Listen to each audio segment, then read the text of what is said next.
नमस्कार दोस्तों, big breaking में आप सभी का स्वागत करता हूं। आज आप जानते हैं कि एक बहुत बड़ा दिन है, चौथे चरण का मतदान हो रहा है और अब वो समापन की ओर है। लेकिन उससे पहले बहुत सारी चीजें, बहुत सारी खबरें आ चुकी हैं जो आप तक पहुंचाना बहुत जरूरी है। लोक पर्व 2024 चौथे चरण का मतदान, और 2019 में तस्वीरें कुछ और थी। बीजेपी 42 सीटों पर जीत दर्ज की थी। इन्हीं 96 सीटों में से 96 सीट्स पे मतदान अभी, और उनमें से 42 सीटों पर बीजेपी उस समय 2019 में जीत दर्ज की थी। और जबकि वाईएसआरसीपी जो आंध्र प्रदेश की पार्टी है वो 22 सीटों पर, कांग्रेस के हाथ में सिर्फ 6 सीटें आई थीं और 26 सीटें अदर्स के खाते में गई थी। लेकिन अभी जो कुछ आ रहा है, जो खबरें आ रही हैं, वो चौंकाने वाली खबरें हो सकती हैं, क्योंकि बीजेपी के कहें तो पांव जो हैं वो खिसक रहे हैं जमीन से, वो साफ दिखाई दे रहा है। और या जमीन तले जमीन जो है वो अब खिसकती हुई दिखाई दे रही है। एक तरफ तो ये कह रहे हैं, दूसरी तरफ जो है वो अभी तक का जो मतदान हुआ है उसका परसेंटेज आप तक जल्दी से हम रखना चाहते हैं, और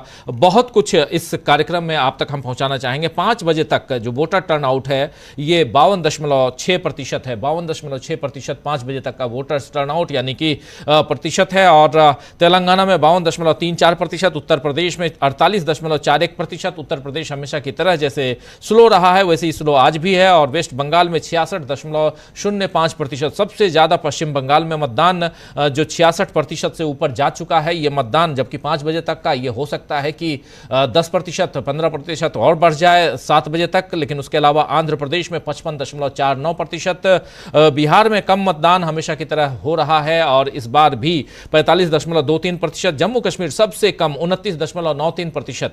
जम्मू कश्मीर में 5 बजे तक 29.93% ही मतदान। झारखंड में 56.42%, मध्य प्रदेश में 59.63%, महाराष्ट्र में कम वोटिंग 42.34%, और ओडिशा में 52.91%, तेलंगाना 52.34%। उत्तर प्रदेश का आपने समझ लिया कि जान लिया कि 48.41%, और वेस्ट बंगाल में 66.05%। ये ओवरऑल जो आज का सिनेरियो है, 52.6% ओवरऑल वोटिंग हुई है। और अलग अलग जगहों की जो तस्वीरें आ रही हैं वो तस्वीरें कहीं ना कहीं उन लोगों को चौंका सकती हैं जो बीजेपी के चाहने वाले लोग हैं। लेकिन दूसरी तरफ इंडिया गठबंधन के लोगों में थोड़ी खुशी नजर आ रही है, इसलिए भी क्योंकि ये कहा जा रहा है कि वोटर्स टर्नआउट के हिसाब से इंडिया गठबंधन में एक खुशी का आलम अभी से झलक रहा है। पहले फेज, दूसरे फेज और तीसरे फेज के बाद आज चौथा फेज, और यहां पर 96 सीटों पर आज मतदान। हमारे साथ कुछ साथी जुड़े हुए हैं, उन सबसे आपका परिचय करवाता हूं और फिर आगे बढ़ते हैं इस कार्यक्रम में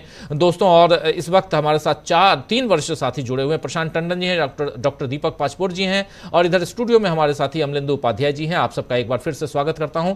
अमलेंदु जी, आपके पास आना चाहता हूं, क्या कुछ खबरें उत्तर प्रदेश से हैं अमलेंदु जी?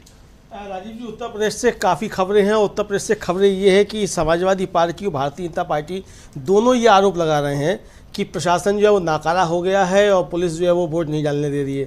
मज़े की बात राजीव जी ये है कि भारतीय जनता पार्टी भी आरोप लगा रही है, और भारतीय जनता पार्टी एक तरीके से कहा जाए कि वो योगी आदित्यनाथ का जो पुलिस प्रशासन है उसके ऊपर गंभीर आरोप लगा रही है। अभी भारतीय जनता पार्टी में क्या चल रहा है इसको तो भारतीय जनता पार्टी, क्योंकि जिस तरीके से आरोप लगाए गए हैं राजीव जी वो बड़े महत्वपूर्ण हैं। जैसे बीजेपी जो उत्तर प्रदेश है उसके ट्विटर हैंडल से ट्वीट किया गया कि सपाई गुंडों के सामने पुलिस प्रशासन नतमस्तक।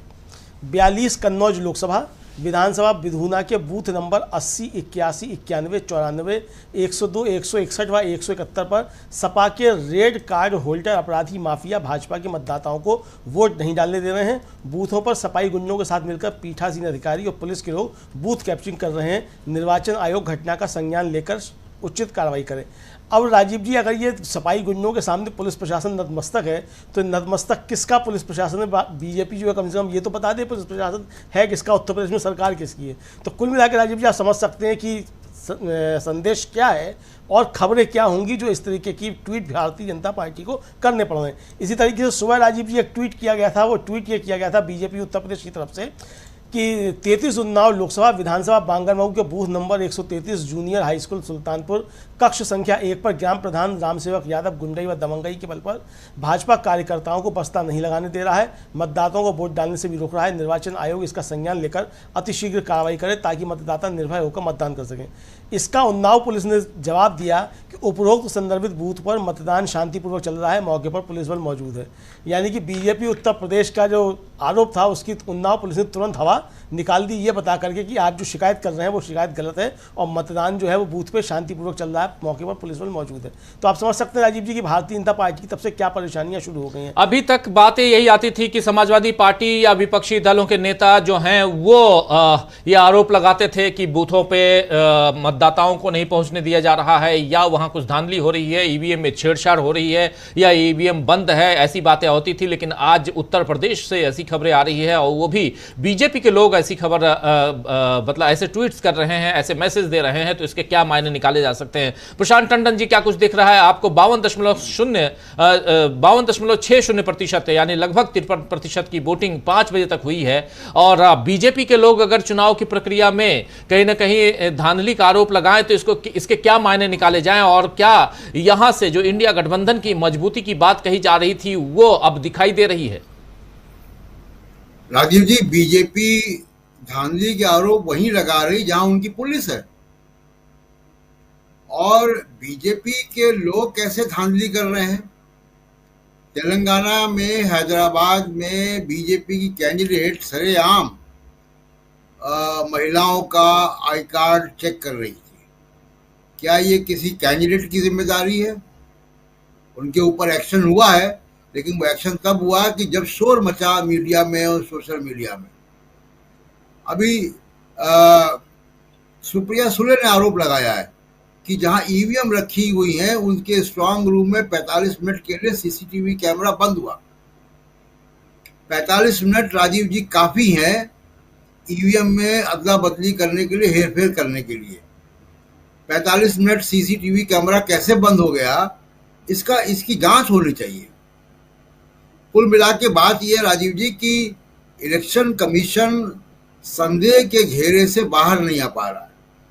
ऐसा कहीं से भी नहीं लग रहा है कि हम एक निष्पक्ष चुनाव आयोग जो है उसके अंतर्गत चुनाव हो रहा है। एक पार्टीजन व्यू उनका दिख रहा है। लगातार आप कोई भी रैंडमली, मैं कह रहा हूं, किसी भी कल जो प्रधानमंत्री का भाषण था, उसके बाद इंटरव्यू था, आज जो वो रोड शो करेंगे, वो लगातार समाज को बांटने वाली भाषण दे रहे हैं। जो चुनाव आयोग की आचार संहिता के पहले 2 पैराग्राफ का खुला उल्लंघन है। विपक्ष बता चुका है, एक बार नहीं 10 बार बता चुका है इनको। मीडिया की खबरें, इनके अपने ऑब्जर्वर हैं। सुबह ही आप बता रहे थे कि कितने ऑब्जर्वर लगाए गए हैं। तो जब ऑब्जर्वर हैं, आपको मीडिया की रिपोर्ट मिल रही है, विपक्ष आपको बता रहा है, तो आप संज्ञान क्यों नहीं ले रहे हैं? तो इलेक्शन कमीशन के ऊपर बहुत ज्यादा संदेह के बादल हैं और ये सुप्रीम कोर्ट को इसको देखना चाहिए। सुप्रीम कोर्ट इसको देखने में अभी जो है वो थोड़ा कोताही बरत रहा है, लेकिन अगर देश का जो लोकतंत्र की सबसे अहम एक्सरसाइज अगर हो रही है, सबसे अहम कार्रवाई हो रही है, और उस सबसे अहम कार्रवाई में इलेक्शन कमीशन जिसका संवैधानिक जिम्मेदारी है वो अगर निभाने में कामयाब नहीं हो रहा है, तो इसका मतलब है कहीं कोई बहुत गड़बड़ है। दूसरी बात, जी आप कुछ कह रहे हैं। खुलकर धांधली करने की कोशिश हो रही है और अलग अलग जगहों पे अब बीजेपी के लोग इधर उत्तर प्रदेश में, तो दूसरी तरफ भी मतलब ये चुनाव किसी भी तरह बीजेपी चाहती है अपने कब्जे में लेना, लेकिन बीजेपी को भी अब ये लग रहा है कि ये चुनाव उसके हाथ से निकल चुका है। और इसमें सबसे बड़ी बात यहां पर यह नजर आ रही है प्रशांत टंडन जी कि मध्य प्रदेश के उज्जैन से एक खबर आ रही है कि वहां पर पीठासीन अधिकारी मतदान केंद्र के अंदर मोदी मोदी के नारे लगा रही थी। महिला है, मोदी मोदी के नारे मतदान केंद्र के अंदर लगा रही थी। पीठासीन अधिकारी पकड़े जाने पर हाथ जोड़कर माफी मांगने लगी। कांग्रेस प्रत्याशी महेश परमार ने इस मामले में धरना दिया, तब कलेक्टर ने इन्हें चुनाव ड्यूटी से हटा दिया है। ये सब तस्वीरें जो है अलग अलग, अभी थोड़ी देर में उनका वीडियो भी दिखाऊंगा कैसे हाथ जोड़कर ये मैडम जो है माफी मांग रही हैं। लेकिन ये साफ दिखा रहा है कि इंडिया गठबंधन यहां मजबूती के साथ डटा हुआ है, खड़ा हुआ है। जरा उस वीडियो को देख लेते हैं। ये पीठासीन अधिकारी और यह मामला जो है मध्य प्रदेश के उज्जैन का है। हम इधर उत्तर प्रदेश की बात भी कर रहे हैं। उत्तर प्रदेश की घटना और उन घटनाओं की जो तस्वीरें हैं वो भी दिखाई दे रही हैं, लेकिन ये महिला हैं जो मोदी मोदी के नारे लगा रही थी। उज्जैन की ये घटना और यहाँ की ये पीठासीन अधिकारी हैं। देखिए हाथ जोड़िए, जरा अगर विजुअल हो तो विजुअल ले आइए, विजुअल के साथ बाइट हो तो दिखा दीजिए जी। नहीं, वो करना ही नहीं, इनने कबूल भी लिया अपनी गलती, अपनी मतलब नहीं इनको यार। आपने बोला कि नहीं बोला? सॉरी बोला ना, मैंने बोला तो सॉरी, कान पकड़ के सॉरी बोल रही हूँ। तो काहे के लिए बोला फिर आपने? अरे बाबा सॉरी बोल रही हूँ दादा, मैं तेरे पैर पकड़ लूँ? पैर वगैरह मत पकड़ो, है ना, ऐसा कुछ भी नहीं है हमारे मन में भी पर नहीं। आप हट जाओ, हम लोगों आप तो हमको आप चाहिए ही नहीं यहाँ पे दिन भर। आप बोलते उनको क्या आप मतदान केंद्र को प्रभावित कर रहे हो आप मोदी मोदी करके। अरे नहीं भैया, मोदी मोदी क्यों करेंगे हम? मैंने आंखों के सामने बोला, मैं खुद लाइन में लगा था। मैं क्यों बोलूंगी ऐसा? मेरा आपने मेरे सामने नहीं बोला। हाँ। मैं खुद लाइन में लगा हुआ था। अरे बाबा सुनो तो सही, बोला कि नहीं बोला आपने बताओ। अरे बाबा गलती हो गई ना, वो भाई सहज निकला है, कोई हमारे को कोई किसी की कैंपेनिंग थोड़ी करनी है कोई। और ये डॉक्टर दीपक पाचपोर जी क्या कुछ कहेंगे उज्जैन की घटना और मोदी मोदी के नारे पीठासीन अधिकारी अंदर लगाए। और आप याद कीजिए कि पिछले तीसरे चरण में जो मतदान हुआ था वहां गुजरात में, वहां पर ऐसे ही एक पीठासीन अधिकारी ने, वो पुरुष थे और वो पेन का इस्तेमाल कर रहे थे जिसपे भाजपा का जो कमल छाप है वो दिखाई, कमल का निशान वो था, उस पर भगवा कलर में रंगा हुआ भाजपा का वो, और उसको शक्ति सिंह गोहिल ने पकड़ा था। तो शक्ति सिंह गोहिल वहां पर काफी नाराजगी जताते हुए नजर आए थे, उस पर मतदान कैंसिल करवा दिया गया था। क्या आज यहां भी उज्जैन के इस बूथ पे मतदान कैंसिल होगा, ये देखना होगा। लेकिन यहां हाथ जोड़कर माफी मांग रही, कान पकड़ रही हैं मैडम, और ऐसी घटनाएं क्या कुछ बता रही हैं यहां से एक तस्वीर साफ करने की हम कोशिश करेंगे। क्या वही तस्वीर है जहां से इंडिया गठबंधन को बढ़त दिखाई दे रही है और इसलिए यहां बाकी जो है यानी कि बीजेपी के जो समर्थक हैं या बीजेपी के कार्यकर्ता हैं वो काफी नाराज, और चाहे उत्तर प्रदेश हो, बिहार हो या दूसरे राज्य हो या मध्य प्रदेश हो, हर तरफ ये ज्यादा से ज्यादा एग्रेसिव और उग्र नजर आ रहे हैं, ऐसा माना जाए। डॉक्टर दीपक पाचपोर जी। राजीव जी, एक बार अटल बिहारी वाजपेयी जब प्रधानमंत्री थे उस समय एक बड़ा मजेदार वाकया हुआ था। आपको याद होगा कि पोखरण में उन्होंने जब परमाणु बम का परीक्षण किया था तो लालू प्रसाद यादव ने मजाक में कहा था कि जिस देश का प्रधानमंत्री बम फोड़ता हो तो मैं अपने राज्य में छोकरों को कैसे बोलूं कि तुम फटाके न फोड़ो, धमाके न करो। जिस देश का प्रधानमंत्री बूथ में जाता है, मतदान केंद्रों में बकायदे कमल का चिन्ह लगा के घूमता हो, आपको याद होगा पिछले 2019 की ये घटना है। प्रधानमंत्री मोदी जो है जहां पर वोट देने गए थे वहां से जब वो बाहर निकले तो उन्होंने बकायदे प्रेस कॉन्फ्रेंस की, प्रेस वालों से बात की। उस समय उनके कोट के ऊपर जो है, बंडी के ऊपर जो है वो बकायदे कमल का चिन्ह बना हुआ था। दूसरी बात, जिस देश का इलेक्शन कमिश्नर जो है, मुख्य चुनाव आयुक्त जो है, निर्वाचन आयुक्त है, वो खुलेआम पूरा का पूरा कार्यक्रम जो है भारतीय जनता पार्टी की सुविधा के अनुसार बनाता हो। स्पष्ट दिखता है कि पूरा का पूरा जो निर्वाचन आयोग है वो मोदी को, भारतीय जनता पार्टी को, अमित शाह को, सब तरह के जो संसदीय किस्म के भाषण है या जो बिल्कुल जिसको कहा जाए कि आचार संहिता का उल्लंघन करने वाले उनके वक्तव्य है, बयान है, उसको नजरअंदाज कर रहा है। तो ऐसे निर्वाचन अधिकारी को ये हिम्मत क्यों नहीं होगी कि वो मोदी का नारा बकायदे वहां पर दे दे। अगर ये जैसा महिला कह रही है, अभी इसके डिटेल्स और आ जाएंगे कि कौन महिला थी, क्या थी, इसका बैकग्राउंड क्या है। हो सकता है कि भारतीय जनता पार्टी के ही किसी प्रभाव क्षेत्र वाले इलाके की होगी या ऐसे परिवार की होगी। लेकिन निश्चित रूप से जानिए कि इसके सबकॉन्शियस में तो भारतीय जनता पार्टी को जिताना है, इस तरीका का कोई न कोई इंस्ट्रक्शन जरूर होगा, तभी उसके मुंह से ये निकल रहा है मोदी मोदी। वो बकायदा माफी भी मांग रही है, लेकिन ये पर्याप्त नहीं है। इसका मतलब ये है कि आपने पूरे के पूरे चुनाव आयोग को, पूरा का पूरा जो निर्वाचन आपका जो सिस्टम है, प्रणाली है, उसका भगवाकरण कर दिया है। ये बात बहुत ही खतरनाक है। और इसका ये भी मतलब है कि पहले दूसरे तीसरे चरण में जो भारतीय जनता पार्टी पिछड़ रही है उसको और यह अंदाज हो गया है कि चौथे चरण के बाद कहीं भी उसके लिए जगह भी नहीं बचेगी। तो इसका मतलब है कि ऊपर से निर्देश है कि कैसे भी हो के भारतीय जनता पार्टी को जिताइए। ये इन पर जो दबाव पड़ रहा है उच्चाधिकारियों का, निर्वाचन आयोग का, गृह मंत्रालय का, भारतीय जनता पार्टी का, इन सबके दबाव का सीधा सीधा असर हमको दिख रहा है। बहुत जगह पे आप देखिए, उत्तर प्रदेश में तो हमेशा से ये होता आया है कि कम से कम पिछले 3-4 पिछले विधानसभा चुनाव में भी देखिए वहां भी खुलेआम भारतीय जनता पार्टी की मदद की गई थी। जो अल्पसंख्यक जो वोटर्स है उनको जाने नहीं दिया गया था। जहां भी ऐसा लगता था कि ये वोटर जो है वो एंटी बीजेपी हो सकते हैं, उनको रोकने की कोशिश की गई। आज ये जिसका उल्लेख अभी किया हमने कि एक पार्टी का कार्यकर्ता है, वो मुस्लिम महिलाओं के जो है वो चेक कर रहा है, आई कार्ड चेक कर रहा है। ऐसी बहुत सारी घटनाएं पिछले कई समय लंबे समय से हो रही है। इसका बहुत स्पष्ट संकेत है, नंबर 1 के निर्वाचन अधिकारियों पर दबाव है कि आप भारतीय जनता पार्टी को जिताइए।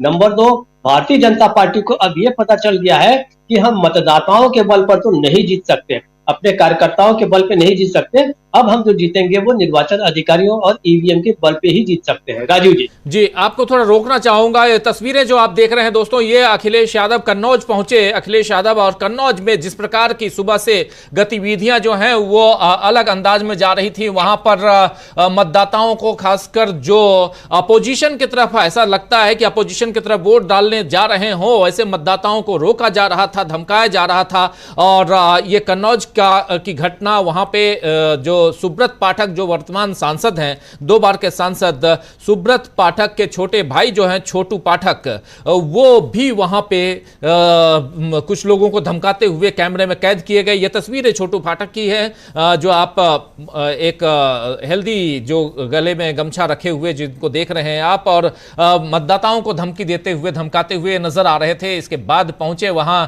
अखिलेश यादव, आज पहुंचे हैं। तो एक बहुत ही एक अलग तरह का माहौल आज कन्नौज में भी था। जरा जल्दी से आना चाहता हूं पहले अमलेंदु जी, आपके पास क्या कुछ था कन्नौज में वो बताइए, फिर प्रशांत टंडन जी के पास। क्यों यहां अखिलेश यादव को भागे भागे दौड़े दौड़े वहां कन्नौज पहुंचना पड़ा, इस घटनाक्रम को जरा यहां बताइए। राजीव जी, खबरें ये आ रही हैं कि कल तो अखिलेश यादव ने एक बाइट दी थी और उस बाइट में कहा था कि उन्हें सूचना मिली है कि लखनऊ में मुख्यमंत्री कार्यालय से 3 डीएम और 3 एसपी कन्नौज भेजे गए हैं चुनाव में गड़बड़ी करने के लिए। ये कल का उनका बाइट थी अखिलेश यादव की। फिर आज सुबह जिस तरीके से कन्नौज से खबरें आना शुरू हुई कि किस तरीके से वहाँ लगातार मशीनें ख़राब हो रही हैं, लगातार मतदाताओं को वोट डालने से रोका जा रहा है, जो सांसद हैं सुब्रत पाठक, उनके भाई जगह जगह जाकर के किस तरीके से लोगों को डिस्टर्ब कर रहे हैं। फिर ये भी आया राजीव जी की एक विधायक जो है वो मतदान अधिकारियों को गाली गलौज कर रहे हैं। इस तरीके के वीडियो समाजवादी पार्टी ने लगातार ट्वीट किए हैं। जब ये खबरें आई तो उसके बाद फिर अखिलेश यादव जो है वो कन्नौज सीधे पहुँचे और जाकर के उन्होंने बहुत से जगह जाकर दौरा किया है। तो काफ़ी तनावपूर्ण माहौल जो था वो कन्नौज में हो गया था। असल में भारतीय जनता पार्टी ये सोच रही है कि उसके सामने चुनौती है कि कन्नौज से किसी तरीके से अखिलेश यादव को जो है वो रोका जा सके, क्योंकि अखिलेश यादव ने कन्नौज में राजीव जी अचानक उतर के भारतीय जनता पार्टी के सारे समीकरण बिगाड़ दिए और आसपास की लगभग 10 सीटों पर इसका असर जो जबरदस्त तरीके से पड़ रहा है। तो ये भारतीय जनता पार्टी की परेशानी बढ़ गई। इधर डैमेज कंट्रोल करने के लिए खुद जो है भारतीय जनता पार्टी उसने जो थे वो समाजवादी पार्टी के ऊपर आरोप लगाना शुरू कर दिए और कन्नौज में भी कई जगह जो है वो उसने ट्वीट की, कन्नौज में कई जगहों पर समाजवादी पार्टी के कार्यकर्ता जो वोट नहीं डालने देने। तो अखिलेश यादव जो पहुंचे वो अपने कार्यकर्ताओं का मनोबल बढ़ाने के लिए, पुलिस प्रशासन को समझाने के लिए कि आप जो कर रहे हैं इसका इंतजाम किया जा सकता है, एनडीए गठबंधन की सरकार बनते फिर आपसे ठीक से निपटा जाएगा, ये संदेश देने के लिए मुझे लगता है अखिलेश यादव फिर कन्नौज पहुंचे हैं। राजीव जी कन्नौज के घटनाक्रम पर जरा प्रशांत टंडन जी आपसे भी समझना चाहूंगा। 10 सीटों पे प्रभावित कर सकते हैं यहां पे कन्नौज के आसपास, और अचानक आखिरी समय में उतर के कन्नौज में अखिलेश यादव ने एक सरप्राइज तो दिया था, बैकफुट पर वहां नजर आई थी भाजपा, और आज भारतीय जनता पार्टी को यहां कहीं ना कहीं घुटने टेकने के लिए मजबूर करते हुए नजर आ रहे हैं अखिलेश प्रसाद यादव। और इसलिए भी अखिलेश यादव यहां क्योंकि वो अचानक पहुंचते हैं और उसके बाद जो कुछ होता है उनकी तस्वीरें जो हैं आप साफ साफ स्क्रीन पे देख रहे हैं। आपसे भी समझना चाहता हूं कि कितना ज्यादा, क्योंकि ये जो आज 11 नहीं बल्कि 13 सीटों पे आज उत्तर प्रदेश में मतदान है और तमाम सीटों पर बीजेपी की जीत हुई थी 2019 में, उस लिहाज से आज ये 100% के स्ट्राइक रेट को बचाना सबसे बड़ी चुनौती है बीजेपी के लिए, और उस चुनौती में कहीं ना कहीं पिछड़ते हुए शायद दिखाई दे रही है। इसलिए ये सब कुछ है या कुछ और है यहाँ पे प्रशांत टंडन जी? देखिए, रिटेन करना बहुत मुश्किल है जो पिछला स्कोर था, जो जनता का मूड है। और पिछली बार भी देखिए कन्नौज में हार जीत बहुत मामूली मार्जिन से हुई थी। वहाँ से जो रिपोर्टें आ रही हैं वो रिपोर्टें बता रही हैं कि इस बार अखिलेश यादव का जो मार्जिन है वो काफ़ी ज़्यादा होगा। और केवल कन्नौज नहीं, वो पूरे समाजवादी पार्टी का जो प्रभाव क्षेत्र है वहाँ आज पोलिंग हो रही है। और सब जगह से जो खबरें आ रही हैं, देखिए राजीव जी, वो बहुत इंपॉर्टेंट है कि जो जहां जहां बीजेपी का स्ट्रांग होल्ड है वहां मत प्रतिशत बहुत कम है। और यही चिंता का विषय पहले फेज से ही चला आ रहा है सिलसिला कि बीजेपी का जो मतदाता है वो बाहर नहीं निकल रहा है। और जितनी ये खबरें बीजेपी के वर्कर, बीजेपी शासित उनकी पुलिस के बावजूद लगा रहे हैं, वो सिर्फ और सिर्फ इसीलिए लगा रहे हैं कि उनका मतदाता बाहर नहीं निकल पा रहा है, उसको उत्साहित करने के लिए ये हो रहा है। और एक और बात बड़ी स्पष्ट दिखाई दे रही है राजीव जी, वो कि ग्राउंड पे जो बीजेपी जानी जाती है कि ग्राउंड पे उनके बहुत कार्यकर्ता होते हैं और वो लोगों को मतदान केंद्र तक लेके आते हैं, वो कहीं ना कहीं एब्सेंट दिखाई दे रहा है। उसकी वो नज़ारत है, वो सिस्टम पूरा। तो बीजेपी के अंदर लगता है कि कई फोर्सेस काम कर रही हैं जो शायद नरेंद्र मोदी के पूरे कंट्रोल में नहीं है, और उस वजह से ये मतदान प्रतिशत जो है वो कम हो रहा है, बावजूद इसके कि लगातार नफरती भाषण हो रहे हैं प्रधानमंत्री की तरफ से। हिंदू मुस्लिम की एक्सट्रीम पिच पे वो जाकर प्रचार कर रहे हैं, और उसके बावजूद मतदाता नहीं निकल रहा है। और एक बहुत रेखांकित करने वाली बात ये राजीव जी की जो युवा मतदाता है, फर्स्ट टाइम वोटर और सेकंड टाइम वोटर, वो युवा मतदाता तो इनके खिलाफ मत भी कर रहा है और बाहर निकलकर मीडिया से बात भी कर रहा है कि उसने रोजगार, पेपर लीक, महंगाई के खिलाफ वोट दिया है।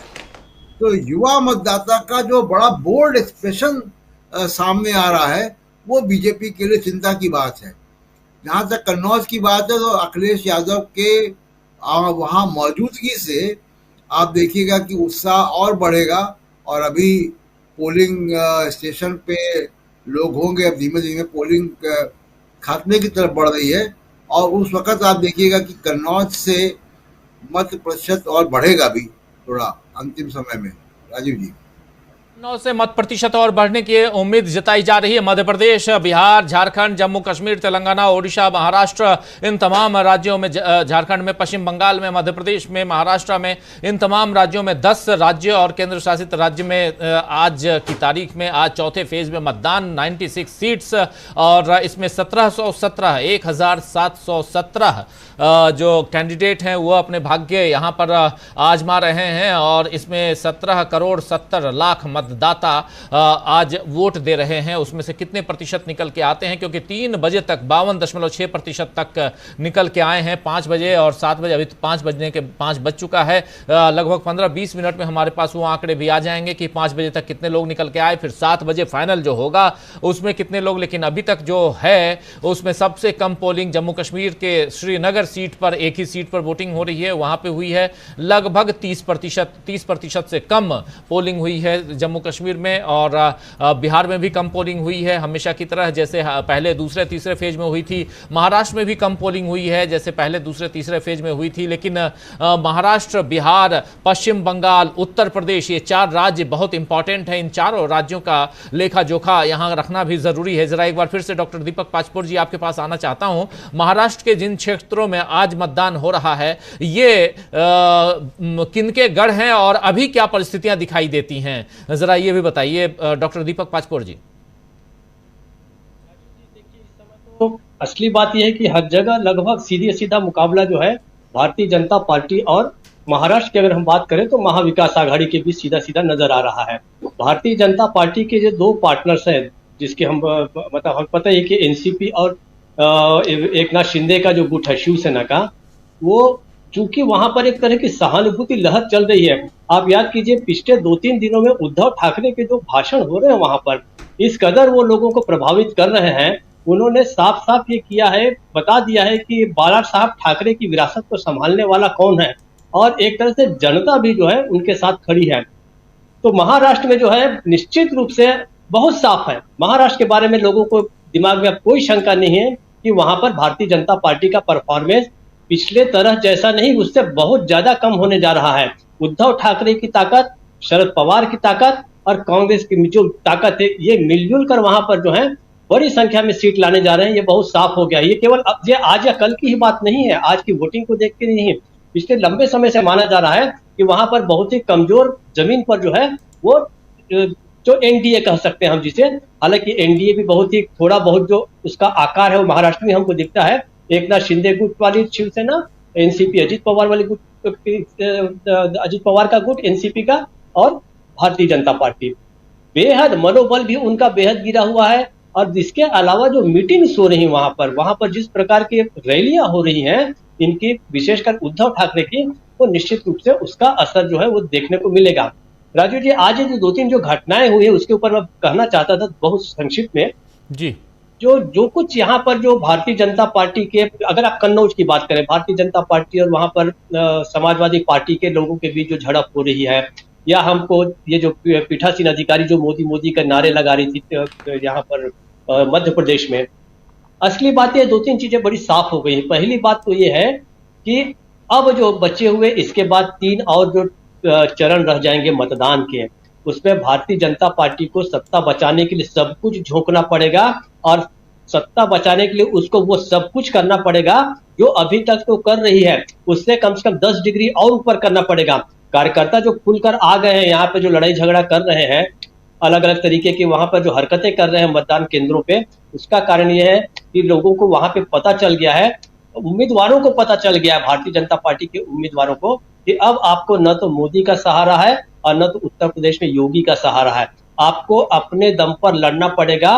और चूंकि ये लोग सारे के सारे बहुत ही कमजोर जमीन पर खड़े हैं, तो वो भी बौखलाए हुए हैं। मोदी की बौखलाहट हमको मंचों से दिखती है, लेकिन ये जो जमीन पर जो मतदान बूथों पे जो लड़ाई झगड़े हो रहे हैं, उसका कारण ये है कि उम्मीदवार जान गए हैं कि अब हमें किसी का चेहरा या किसी के सहारे से हम नहीं जीत सकते, हमें अपने ही दम पर वो जीतना पड़ेगा। तीसरी बात, अराजकता फैलाना बहुत जरूरी है मोदी सरकार के लिए। अगर उसे तीसरे, चौथे, 5वें, 6वें और 7वें चरण के बाद देश में एक तरह की अराजकता फैल जाए, जिसकी आशंका हम लोग बार बार कह भी रहे हैं, कर भी रहे हैं, अगर जो है इस तरीके की कोई भी घटना होती है तो उसका जो फायदा उठाने की कोशिश भारतीय जनता पार्टी की केंद्र की सरकार जरूर करेगी। इन सब चीजों से एक बात का निष्कर्ष तो निकलता है, 2 चीजें, एक कि जो गैर भाजपाई हैं, पार्टियां हैं, उम्मीदवार हैं, उनको हिंसा में शामिल नहीं हो, कोई ऐसा मौका मत दें कि बीजेपी की सरकार को कुछ भी करने का मौका मिले। और दूसरी बात, ईवीएम को लेके अब सतर्कता बहुत जरूरी हो गई है, ये बात भी बहुत साफ हो गई है। आपको बहुत जरूरी है कि आप अच्छे से निगरानी करें तमाम ईवीएम मशीन्स की। जैसे कि एक जगह 45 मिनट के लिए जो है बिजली गुल हो गई थी, उस 45 मिनट में क्या कुछ हो सकता है, हर कोई इसका अंदाज लगा सकता है।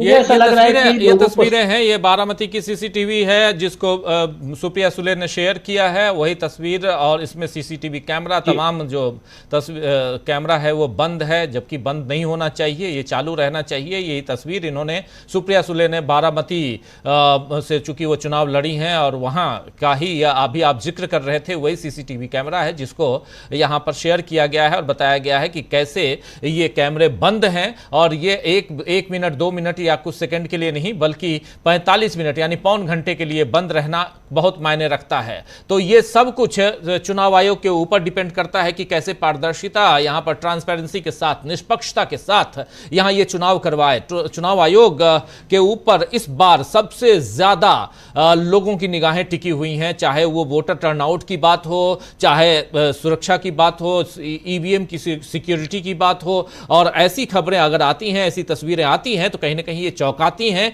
कि आखिर इस देश में चुनाव हो रहा है तो किस हिसाब से आप इस चुनाव को कंडक्ट करवा रहे हैं, कितनी सुरक्षा व्यवस्था आप यहां पर दुरुस्त किए हुए हैं, ये सारी बातें यहां पर आती हैं। डॉक्टर दीपक पासपोर जी, अपनी बात पूरी कीजिए, बस जो आप कह रहे थे उसी का यहां सबूत है। जी जी जी जी, तो मैं ये कह रहा हूं कि जिस प्रकार से, देखिए, इसका सबसे पहले संकेत तो तब मिले थे जब उत्तर प्रदेश का ही चुनाव हुआ था। आप याद कीजिए, विधानसभा का जब चुनाव हुआ था, बड़े पैमाने पर जो है ईवीएम मशीन जो है वो ट्रांसपोर्ट करती हुई देखी गई थी। बहुत जगह पर जो है वहां पे बाहर के कर्मचारी घुसते हुए देखे गए थे। तो कुल जमा ये तभी विपक्षी दल के संपूर्ण इंडिया गठबंधन के लिए ये एक बहुत सीधा सीधा संदेश है कि आज की ही रात से, बल्कि जहां जहां चुनाव हो चुके हैं, उम्मीद करता हूं कि वहां पे इंडिया गठबंधन के कार्यकर्ता, उनकी अपनी पार्टियां जो है, सहयोगी दल जो है, वो निगरानी कर रहे होंगे। अगर आपने 4 जून मतलब ईवीएम मशीन खुलते तक अगर आपने निगरानी नहीं की तो ऐसे बिजली गुल होने की जो घटनाएं हैं ये कई जगह हो सकती हैं। बिजली गुल नहीं तो किसी और तरीके से हो सकता है, क्योंकि मेरा ऐसा मानना है कि अब बीजेपी और एनडीए को अगर कोई जिता सकता है तो निर्वाचन आयोग और ईवीएम मशीनें ही जिता सकती है। 4 चरण में राजीव जी बहुत स्पष्ट हो गया है कि एनडीए और बीजेपी पिछड़ रही है और बुरी तरीके से पिछड़ रही है। तो उसका सहारा जो है अब मतदाता नहीं रह गए हैं, उसके कार्यकर्ता नहीं रह गए हैं। ये भी बात खुलकर आ गई है कि जो लोग मोबिलाइज करते थे, आरएसएस के कार्यकर्ता जो करते थे, वो भी इस समय बहुत ज्यादा सक्रिय नजर नहीं आ रहे हैं। तो आपको इंडिया गठबंधन ने अगर ये आखिरी मौके पे अगले 15-20 दिन तक सतर्कता नहीं बरती तो इसका हाल वही हो सकता है कि आपने जो 5 साल तो नहीं, कम से कम 2-2.5 साल जो मेहनत की है तो पूरी की पूरी मेहनत जो है वो बेकार हो सकती है। राजीव जी। जी बिल्कुल बिल्कुल। इंडिया गठबंधन की बात और पैरेलली एनडीए या बीजेपी की बात आप कर लें तो बीजेपी और इंडिया गठबंधन कहां कहां हैं और कौन कितनी मजबूती से एक दूसरे को फाइट दे रहा है। अलग अलग जगहों पे 10 राज्यों में आज मतदान और उसमें जम्मू कश्मीर केंद्र शासित प्रदेश है, आप जानते हैं वहां पर सबसे कम वोटिंग 3 बजे तक, लेकिन 3 बजे के बाद अब 5:24 होने को है। और यहां पर क्या आगे जम्मू कश्मीर से लेकर दूसरे राज्यों में तस्वीरें बदलती हुई दिखाई देंगी, ये समझना होगा। इस बीच अखिलेश यादव की इन तस्वीरों को आप देख रहे हैं जो स्क्रीन पे चल रही हैं और इन तस्वीरों में अखिलेश यादव सीधे पहुंचे, अपने तमाम कार्यक्रमों को रद्द करके पहुंचे कन्नौज, क्योंकि कन्नौज में अफरा तफरी का आलम था। कन्नौज में स्थिति यह थी कि वोटर्स को वोटिंग काउंटर तक, सेंटर तक नहीं पहुंचने दिया जा रहा था, वोटिंग सेंटर तक नहीं पहुंच पा रहे थे और इसलिए और कहा जा रहा था कि ये इंडिया गठबंधन या समाजवादी पार्टी के वोटर्स हैं, इसलिए अखिलेश यादव पहुंचे। अब स्थिति वहां पे कैसी है, क्या है और यहां से क्या तस्वीर उत्तर प्रदेश में जाती है, एक बार फिर से आना चाहता हूं प्रशांत टंडन जी। उत्तर प्रदेश की तस्वीर बहुत कुछ बयां करेंगे क्योंकि 80 सीटें हैं और आज 13 सीटों पर मतदान। इसके बाद आप देखिए कि उधर बिहार की तस्वीरें, पश्चिम बंगाल की तस्वीरें की बात हम करें, ये तीनों ट्रायंगल को देखा जाए तो परिस्थिति कहीं ना कहीं बहुत मजबूत दिखाई देती है इंडिया गठबंधन के लिए। कैसे आप इसको देखते हैं? और उधर पश्चिम बंगाल की परिस्थितियां भी बदली सी नजर आ रही हैं और इधर बिहार में भी बदले से नजारे नजर आ रहे हैं, दिख रहे हैं। क्या कुछ कहेंगे उत्तर प्रदेश से लेकर के इन तीनों राज्यों में? देखिए, बिहार की तस्वीर तो कल शाम जब नीतीश कुमार जी मोदी जी के साथ थे रोड शो में, तो उनकी तस्वीर, उनका चेहरे की हवाइयां बता रही थी कि बिहार की तस्वीर क्या कह रही है। बिहार का नतीजा आप नीतीश कुमार के चेहरे पे पढ़ सकते हैं और बहुत सहमे हुए, बिल्कुल असहज नीतीश कुमार, कमल का वो लिए हुए एक खिलौना जिसमें कमल का निशान है, बिजली वाला एलईडी का, और उसको लेकर वो चल रहे हैं। आप उनके हाथ हिलाने का तरीका और जो करीब से तस्वीरें अखबार में आई मैंने देखी हैं, उन तस्वीरों में उनका जो चेहरे के हाव भाव हैं वो बता रहा है कि बिहार में क्या हो रहा है। देखिए, जो बच्चा एग्जामिनेशन हॉल में होता है, पर्चे दे रहा होता है, उसका चेहरा बता देता है कि उसका रिजल्ट क्या होगा। आज 10वीं और 12वीं के रिजल्ट आए हैं बोर्ड के, बहुत से बच्चों में खुशियां हैं, उनकी मेहनत साकार हुई है, लेकिन नीतीश कुमार का चेहरा कुछ और बता रहा है। दूसरी बात राजीव जी कि अब चौथे चरण के बाद ये तय हो चुका है कि बीजेपी या मोदी साहब अब हैट्रिक नहीं करने जा रहे।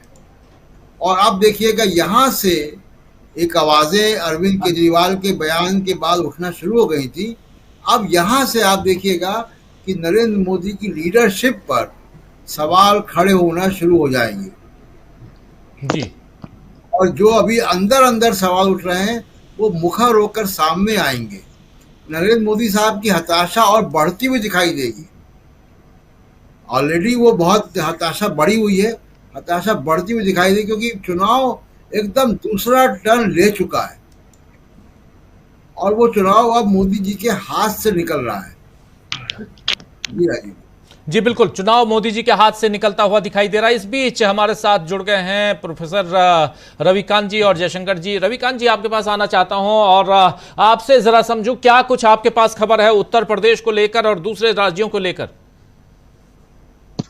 देखिए, वोटिंग जिस तरह से थोड़ी सी बढ़ी है इस बार, उसकी वजह एक तो थोड़ा गर्मी भी कम दिख रही है इधर, लेकिन जो भारतीय जनता पार्टी का कोर वोटर है उसमें खास उत्साह नहीं है और थोड़ा सा मूवमेंट जरूर बढ़ा है।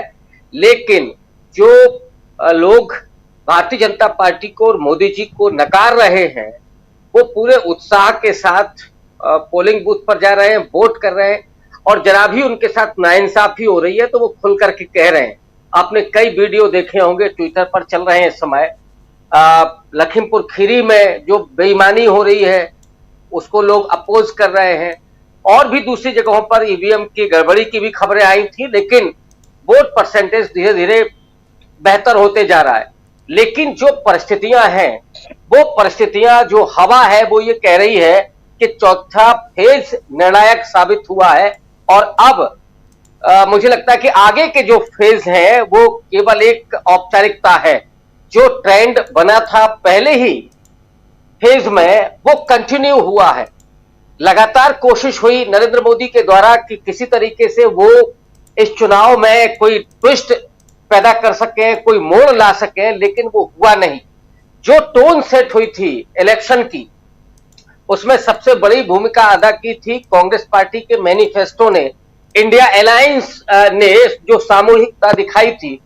बहुत सारी कोशिशें हुई कि इंडिया अलायंस को दिखाया जाए कि वो घमंडिया और आपस में उनके टूट फूट है, लेकिन वो सारी चीजें जमीन पर नहीं दिख रही थी बिल्कुल। नीतीश कुमार के जाने के बाद भी थोड़ा सा लग रहा था कि कहीं इंडिया अलायंस थोड़ा पिछड़ रहा है, उस समय हम लोग भी इस बात को कह रहे थे। लेकिन जो लोग हैं, ये चुनाव सच में लोगों ने लड़ा है। ये चुनाव नागरिकों ने अपने नागरिक अधिकारों को बचाने के लिए लड़ा है, संविधान की रक्षा के लिए लोग आए हैं। और सबसे महत्वपूर्ण जो हुआ है, जिसको हम कहते हैं मुद्दे, वो मुद्दे कांग्रेस पार्टी सेट कर रही थी और उसी के तरह बिहार में तेजस्वी यादव सेट कर रहे थे। जॉब की बात कर रहे थे वो कि मोदी जी रोड शो कर रहे हैं लेकिन हम तो जॉब शो कर रहे हैं। अखिलेश यादव ने भी लगभग वही एजेंडा सामने रखा, नौकरियों का, महंगाई कम करने का। और अग्निवीर एक बहुत बड़ा मुद्दा बन गया नौजवानों के बीच में। और जो भी इस समय, और हम लोग जब कहते हैं कि ये यूथ का भारत है, तो अगर उनके पास रोजगार ही नहीं होगा, अच्छे शिक्षण संस्थान नहीं होंगे, अगर महंगी फीस होगी, तो जो पोटेंशियल है हमारे देश का, जो नौजवान है, उसको आप कैसे इस देश की तरक्की में, उसकी समृद्धि में कैसे उसकी सहभागिता, कैसे उसकी योगदान को कर पाएंगे। लेकिन मोदी जी को इससे कोई फर्क नहीं पड़ता। उन्होंने लगातार वो धर्म, पाकिस्तान और ये सब किया। तो जो टोन सेट कर दिया मुद्दों वाला कांग्रेस पार्टी के मैनिफेस्टो ने, इसको डाइवर्ट करने के लिए मोदी जी ने पूरा जमीन आसमान एक कर दिया। वो भारत में कभी हिंदू मुसलमान कर रहे थे, कभी पीओ को जा रहे थे अमित शाह, फिर पाकिस्तान चले गए। लेकिन अच्छी बात यह है कि विपक्ष ने उनके मुद्दे को छेड़ा नहीं। आपको जो भी करना है आप करते रहिए, हम तो मुद्दों की बात करेंगे, हम तो महंगाई कम करने की बात करेंगे, हम तो रोजगार देने की बात करेंगे। और उसका परिणाम यह हुआ कि लोग भी लगातार उन्हीं मुद्दों की बात कर रहे हैं। अब आप देखिए कि आज लखनऊ में और कुछ जगहों पर यह सूचना आती है कि साहब स्कूलों में बम लगा हुआ है, या हम इसको, ये कहां से खबरें आ रही है साहब? आपका ये इंटेलिजेंस है वो कैसे फेल हो रहा है? और चुनाव के बीचों बीच क्यों लोगों को क्या डराया जा रहा है? ये आरोप पिछली दफा जब दिल्ली में लगा था, क्यों जांच नहीं हो पा रही है? कहां से आ रहे हैं ये मेल, और क्यों इस तरह के मेल्स को ओपन किया जा रहा है? क्यों उसको एक्सपोज करके लोगों को डराया जा रहा है? ये काम तो सुरक्षा एजेंसियों का है। इसके पीछे भी जो आरोप है विपक्ष का कि ये कुछ खेल है लोगों के भीतर वो इस्लामोफोबिया पैदा करने का।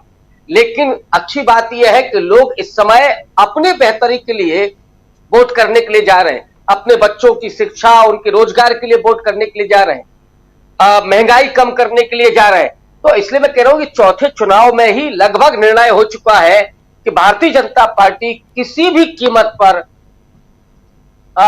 बहुमत हासिल करने नहीं जा रही है। 400 पार की तो बहुत बड़ी बात है जी। बीजेपी मुश्किल से 200 सीट पहुंच रही है और ऐसी स्थिति में इंडिया अलायंस को सीधे तौर पर बढ़त दिख रही है। कुल मिलाकर के जनता ने, इस देश के नागरिकों ने नरेंद्र मोदी को पूरे तरीके से नकार दिया है राजीव जी, और वो हम लोग सामने देख रहे हैं। जी जी जी, बिल्कुल बिल्कुल। इस बीच 5 बजे तक के आंकड़े आ गए हैं। हमारे साथ इधर जुड़े हुए हैं जयशंकर जी। जयशंकर जी, आपका स्वागत करता हूं। और 5 बजे तक के आंकड़े जो हैं वो 62.31% है। 5 बजे तक 62.31% की पोलिंग हुई है। आंध्र प्रदेश में 68 यानी 68.04, बिहार में 54.14, जम्मू कश्मीर में सबसे कम 35.75%, और फिर झारखंड में 63.14% झारखंड में, फिर मध्य प्रदेश में 68.01 यानी 68 से थोड़ा सा ज़्यादा, महाराष्ट्र में कम है 52.49% महाराष्ट्र में, ओडिशा में 62.96 ऑलमोस्ट 63%, तेलंगाना 61.16 और उत्तर प्रदेश में 56.35% और वेस्ट बंगाल में 75.6, सबसे ज़्यादा वेस्ट बंगाल में। और उत्तर प्रदेश में जो 54% है, उसमें सबसे ज़्यादा पोलिंग सीतापुर में है 60.6990 यानी लगभग 61%। सबसे ज़्यादा पोलिंग सीतापुर में है और सबसे कम कानपुर में पोलिंग है, सबसे कम दिखाई दे रही है कानपुर में, सबसे कम 50.91%। तो ये और कन्नौज जो है, कन्नौज में 59.05% पोलिंग है। तो पोलिंग आप लोग हमारे स्क्रीन पे भी देख रहे हैं, लगातार इनको हम अपडेट कर रहे हैं। पोलिंग 5 बजे तक की 62.31%। लेकिन यहाँ से आज जब ये समाप्त हो रहा है चौथा फेज, इसके साथ साथ 379 सीट्स पूरे हो जाएंगे, लगभग 380 सीट कह लीजिए पूरे, क्योंकि 283 सीट पहले हो गए, उस पर मतदान, एक पे मतदान नहीं हुआ, 282 प्लस 1 सूरत जो पहले ही जीत घोषित हो गई, तो 283 प्लस 96 ये होता है 379 सीट्स। 379 सीट्स के साथ साथ आज इतना तो तय हो जाएगा कि सरकार किसकी बनने जा रही है। जयशंकर जी, ये माना जाए कि यहां से एक तस्वीर धीरे धीरे साफ हो जाएगी कि सरकार, अब अगली सरकार 18वीं लोकसभा की किसकी होगी, ये तस्वीर अब यहां से खींची जा सकती, देखी जा सकती है। देखिए राजीव जी, अगर अंदर खाने कोई करामात नहीं हुई हो तो पहले चरण के मतदान से ही सिनेरियो क्लियर होते जा रहा है, परिदृश्य स्पष्ट होते जा रहा है। पहले चरण में देखिए, दूसरे चरण में देखिए, तीसरे चरण में देखिए, बीजेपी लगातार घटत की ओर जा रही है, नीचे की ओर जा रही है, उसका ग्राफ नीचे जा रहा है और इंडिया अलायंस का ग्राफ लगातार ऊंचे होते जा रहा है। इसमें कहीं कोई संदेह वाली बात नहीं है। आज मैं देख रहा था किसी एक टीवी चैनल पे गृह मंत्री अमित शाह जी का साक्षात्कार था, इंटरव्यू था, वो बोल रहे थे 400 पार सीटें लाएंगे हम लोग। तो हमने कहा कि 200 पार हो जाए तो बहुत बड़ी बात हो जाएगी, जैसा भी रविकांत भी कह रहे थे 200 के। हमको नहीं लगता कि 200 भी ये लोग पार कर पाएंगे। पहले मुझे लगता था कि 220 से लेकर 240 के आसपास होगा, लेकिन जो रुझान आ रहे हैं, देखिए जहां जहां इनका प्रभाव क्षेत्र रहा है या जहां इनकी सीटें रही हैं, वहां पे मतदान का परसेंटेज कम हो रहा है। ये चिंता की बात इनके लिए, इनके हेडक्वार्टर्स के लिए होनी चाहिए। और अभी भी जो बता रहे हैं लोग कि अभी भी सब कुछ करने के बावजूद राष्ट्रीय स्वयंसेवक संघ का जो स्वयंसेवक और प्रचारक है, मैदान में पहले जैसी सक्रियता के साथ नहीं दिख रहा, और ये इनकी चिंता का सबसे बड़ा सबब है। अब हो सकता है, अब तो खैर बचा ही नहीं, अब तो पूरा शरीर निकल गया, पूंछ बाकी रह गई है। मेरे ख्याल से 100-125 सीटें होगी, जो चुनाव होने वाला होगा 125-150 जो भी है कर सकते हैं। तो अब उन सीटों के लिए क्या कर पाएंगे, क्या नहीं कर पाएंगे, और हो सकता है कि राष्ट्रीय स्वयंसेवक संघ के मुख्यालय में जाके दंडवत हो और कुछ अपना करें, सफाई भाई दें, कहे कि नहीं साहब कुछ बचा लीजिए। लेकिन मुझे लगता नहीं है कि अब वो स्थिति रह नहीं गई। अगर वो चाहे भी, ऐसा रविकांत कह रहे थे ना, देखिए धांधली तो खूब हो रही है। चौथे चरण में तो चरम पर इन्होंने पहुंचा दिया है। कन्नौज से मैं देख रहा था, कई बूथ पे कई जगहों से रिपोर्ट्स आ रही थी कि लोग समाजवादी पार्टी के कार्यकर्ताओं को मारपीट के भगाया गया या उनके वोटर्स को वोट डालने नहीं दिया जा रहा है। और लगातार शिकायतें लगातार ट्विटर पे या एक्स जिसको कह सकते हैं आप, उसके जरिए चुनाव आयोग को पहुंचाया जा रहा है। लखीमपुर खीरी की भी ऐसे ही घटना हो गई। एक जगह तो कहीं किसी ने कहा कि साहब हमने तो साइकिल पर वोट दिया और पता लगा कि पर्ची में जो है वो फूल खिला। तो इस तरह की कई और शिकायतें जगह से थी।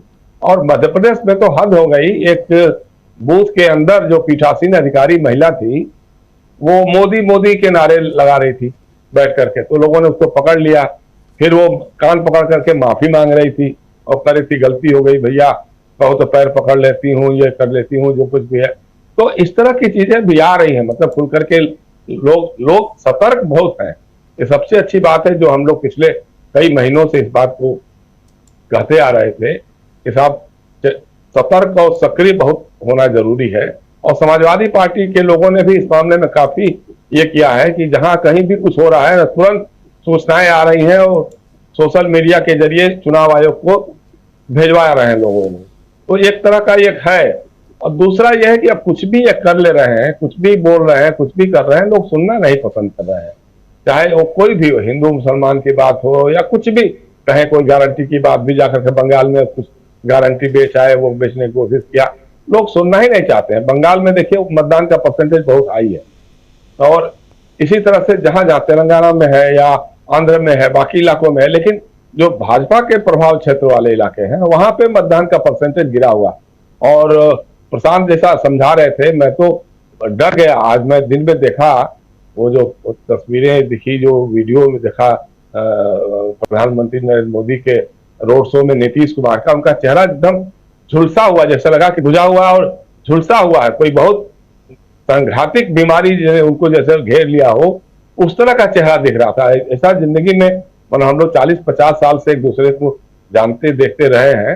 हालांकि उनका पतन लगातार होता गया है, तो उससे मैं ज्यादा ये नहीं करता हूं, लेकिन उनके व्यक्तिगत जीवन में जिस ढंग से उनका स्वास्थ्य गिरते हुए दिखाई दे रहा है या चेहरा जैसा दिख रहा, काला बुझा हुआ एकदम चेहरा, तो उससे लग रहा है कि कहीं ना कहीं कुछ प्रॉब्लम है उनके साथ। और आज सोचिए, जो आदमी कहता था कि मर जाऊंगा, मिट जाऊंगा, इन लोगों से फिर हाथ नहीं मिलाऊंगा, उस आदमी के हाथ में कमल पकड़ा दिया, कमल का फूल का निशान पकड़ा दिया। वो कभी उठा करके ऊपर कर रहे हैं, कभी नीचे कर रहे हैं उनको खुद ही समझ में आ रहे हैं। मतलब कितनी ग्लानि से भरे होंगे वो, ये कहने वाली बात नहीं है। दूसरी तरफ ये भी है कि बिहार में लगातार हालात जिस तरह से बदल रहे हैं, मतलब जो सूचनाएं मिल रही हैं, पहले हम लोग को लगता था कि 8-10 सीटें जीत जाएंगे। नीतीश कुमार चूंकि उधर चले गए तो राजद वाला जो महागठबंधन है ये 10-12 सीटें जीत सकता है। फिर बाद में लगने लगा कि नहीं साहब, ये तो लग रहा है कि 18-20 सीटें भी हार सकती है बीजेपी। अब लग रहा है कि मतलब 25-30 सीटें भी इनके हाथ से, अगर 25 सीटें भी निकल जाए तो बहुत आश्चर्य की बात नहीं होगी। इनके खाते में कुल मिलाकर के 15 से 16 सीटें ही रह जाएं तो कोई बहुत आश्चर्य की बात नहीं होगी। अब उसी में कुछ बीजेपी के पास होगा, कुछ जनता दलियों के पास होगा, कुछ इनके पास होगा, रामविलास जी के सुपुत्र चिराग पासवान के। हालांकि उनकी हालत, उनके जितने भी टिकट हैं वो पांचों चुनाव क्षेत्रों में हालत बहुत खराब बताई जा रही है। हाजीपुर में भी उनकी सीट फंसी हुई बताई जा रही है। और इस तरह का जो माहौल ऐसा बन गया है, पता नहीं, मतलब अचानक तो नहीं बना होगा, लेकिन जनता के बीच में जो आक्रोश अंदर अंदर घुमड़ रहा था वो धीरे धीरे अब सामने खुल करके आ रहा। सोशल मीडिया पर भी आप देखिए, अब देखिए हद हो गई है। अमित शाह जी रायबरेली में रैली कर रहे थे भाजपा के प्रत्याशी दिनेश प्रताप सिंह के पक्ष में। अब एक पत्रकार ने कुछ लोगों से पूछ दिया, उन्होंने कहा साहब 100 रुपए दे करके लाया गया है हम लोगों को। अब इतना पता लगता ही वहां भाजपा के जितने गुंडे थे, अपराधी थे, उन्होंने उस पत्रकार को, जो कोई त्रिवेदी या क्या तो कुछ नाम है, राघव त्रिवेदी या क्या कुछ तो नाम है, उसको इतना मारा कि वो अधमरा हो गया है। आज ही खबर आई है जौनपुर में कोई पत्रकार की हत्या हो गई है। तो इस तरह का जो माहौल बन रहा है, लगातार जो हो रहा है, अब कहीं ना कहीं मीडिया वाले भी थोड़ा सा बदल रहे हैं, दिखाने लग गए हैं या खबरें आने लग गई हैं जगह जगह से। हालांकि इस पर कहीं कोई चर्चा नहीं हो रही है। आज जो बनारस में प्रधानमंत्री का रोड शो हो रहा है, उसको तो ऐसी तैयारी की गई है कि पता नहीं चुनाव आयोग तो सो रहा होगा, उसको तो कोई मतलब नहीं है। लेकिन पता किया जाना चाहिए कि कितना उसमें अनुमानित खर्च बैठ रहा है। हमको लगता है 5 किलोमीटर के दायरे में जितना सजाया है, जितना तरह से डेकोरेट किया है उस हाल को, लेकिन जनता के बीच में अपील नहीं बन पा रही। सबसे बड़ी बात यह है कि आप तैयारी कर लीजिए, शासन प्रशासन और संघ का जो नेटवर्क है उसके जरिए, अपना संसाधनों के जरिए सब कुछ कर लीजिए, लेकिन जनता तक आप पहुंच नहीं पा रहे हैं, आपके इशूज पहुंच नहीं पा रहे हैं। और सबसे अच्छी बात इस बार जो हुई है, इंडिया गठबंधन के लोगों के जरिए, कांग्रेस हो चाहे समाजवादी पार्टी हो चाहे आरजेडी हो, उनको उलझाने फंसाने की तमाम कोशिशें की जा रही हैं एनडीए अलायंस के तरफ से, मतलब जो मोदी जी का अलायंस है उसके जरिए की जा रही है। लेकिन ये लोग कहीं भटक नहीं रहे, कहीं उलझ नहीं रहे, कहीं उसके चक्कर में पड़ ही नहीं रहे। ठीक है भैया, तो तुमको बोलना हो बोलो, हम अपने इशूज पे कायम है, हम अपने मुद्दों पे कायम है, और वो सरकार बनने तक और बनने के बाद भी उन मुद्दों पे हम कायम रहेंगे। ये इंडिया अलायंस के लोगों ने आम जनता के बीच में, मतदाताओं के बीच में ये मैसेज पहुंचाने में वो लोग कामयाब रह गए हैं। जी राजीव।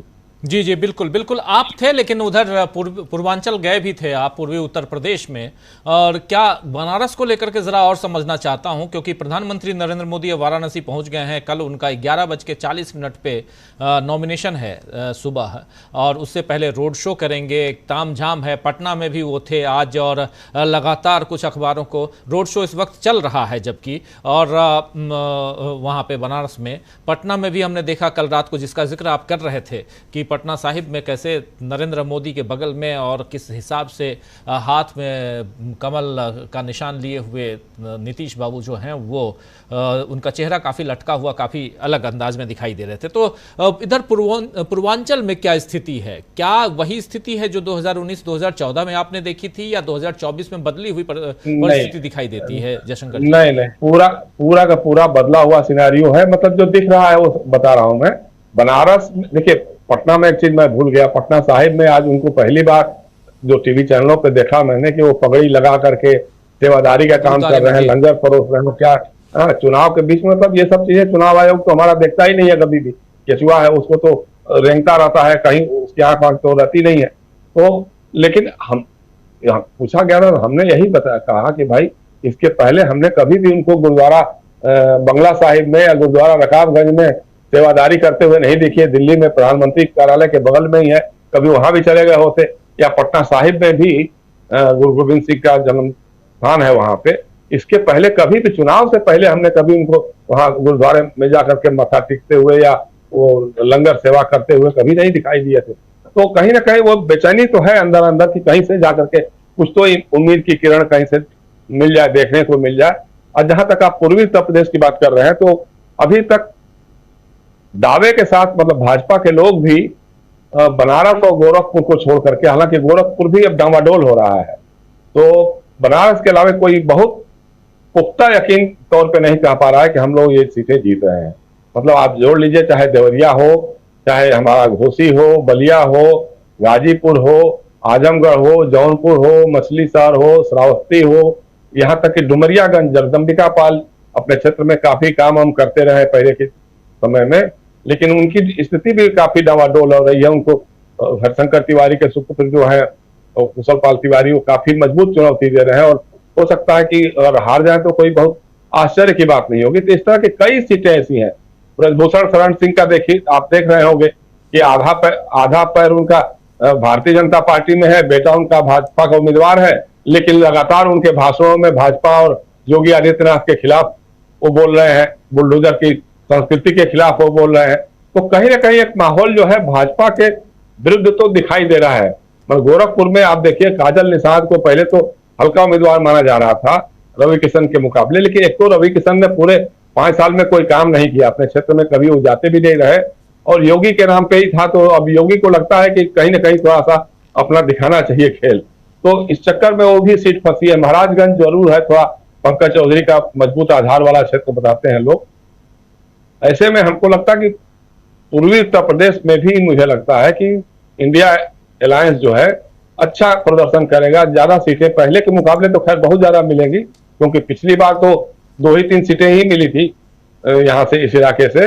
लेकिन इस बार जो है मुझे लगता है कि 8-10 सीटें अगर इंडिया अलायंस जीत जाए तो कोई बहुत आश्चर्य की बात नहीं होगी। पूर्वांचल से आप कह रहे हैं, पूर्वी उत्तर प्रदेश से कह रहे हैं? हाँ, पूर्वी उत्तर प्रदेश से। जी जी बिल्कुल। बिल्कुल, पूर्वी उत्तर प्रदेश का सूरत हाल धीरे धीरे जैसे चुनाव आगे बढ़ता है, क्योंकि आखिरी जो चरण का मतदान है उसमें पूर्वी उत्तर प्रदेश की ज़्यादा से ज़्यादा सीटें हैं और धीरे धीरे पश्चिम से पूरब की तरफ, और ये यहीं पर ये समाप्त होते हुए इस चुनाव की प्रक्रिया को हम देखेंगे उत्तर प्रदेश के लिहाज से। और ओवरऑल भी 1 जून को ये चुनाव खत्म होने जा रहा है, मतलब मतदान की प्रक्रिया खत्म हो रही है और काउंटिंग 4 जून को है। लेकिन उसके अलावा आज जो कुछ हो रहा है उस पर निगाहें टिकी हुई हैं। क्या आज ये साफ हो जाएगा या साफ हो चुका है कि किसकी सरकार बनने जा रही है? इंडिया को बढ़त है या एनडीए को बढ़त है? इंडिया को घाटा है या एनडीए को घाटा है? ये सब कुछ हम समझ रहे हैं और इसमें 4 राज्य बहुत ही महत्वपूर्ण है। पहला राज्य, सबसे बड़ा राज्य उत्तर प्रदेश, 13 सीटों पर यहां मतदान। उसके अलावा सेकंड पोजीशन पर महाराष्ट्र, वहां पर 11 सीटों पर मतदान। फिर थर्ड नंबर पर जो आता है स्टेट वह है पश्चिम बंगाल, वहां पर 8 सीटों पर मतदान और बिहार में 5 सीटों पर मतदान, बिहार की 40 सीटें। तो ये जो 4 राज्य हैं बहुत इंपॉर्टेंट।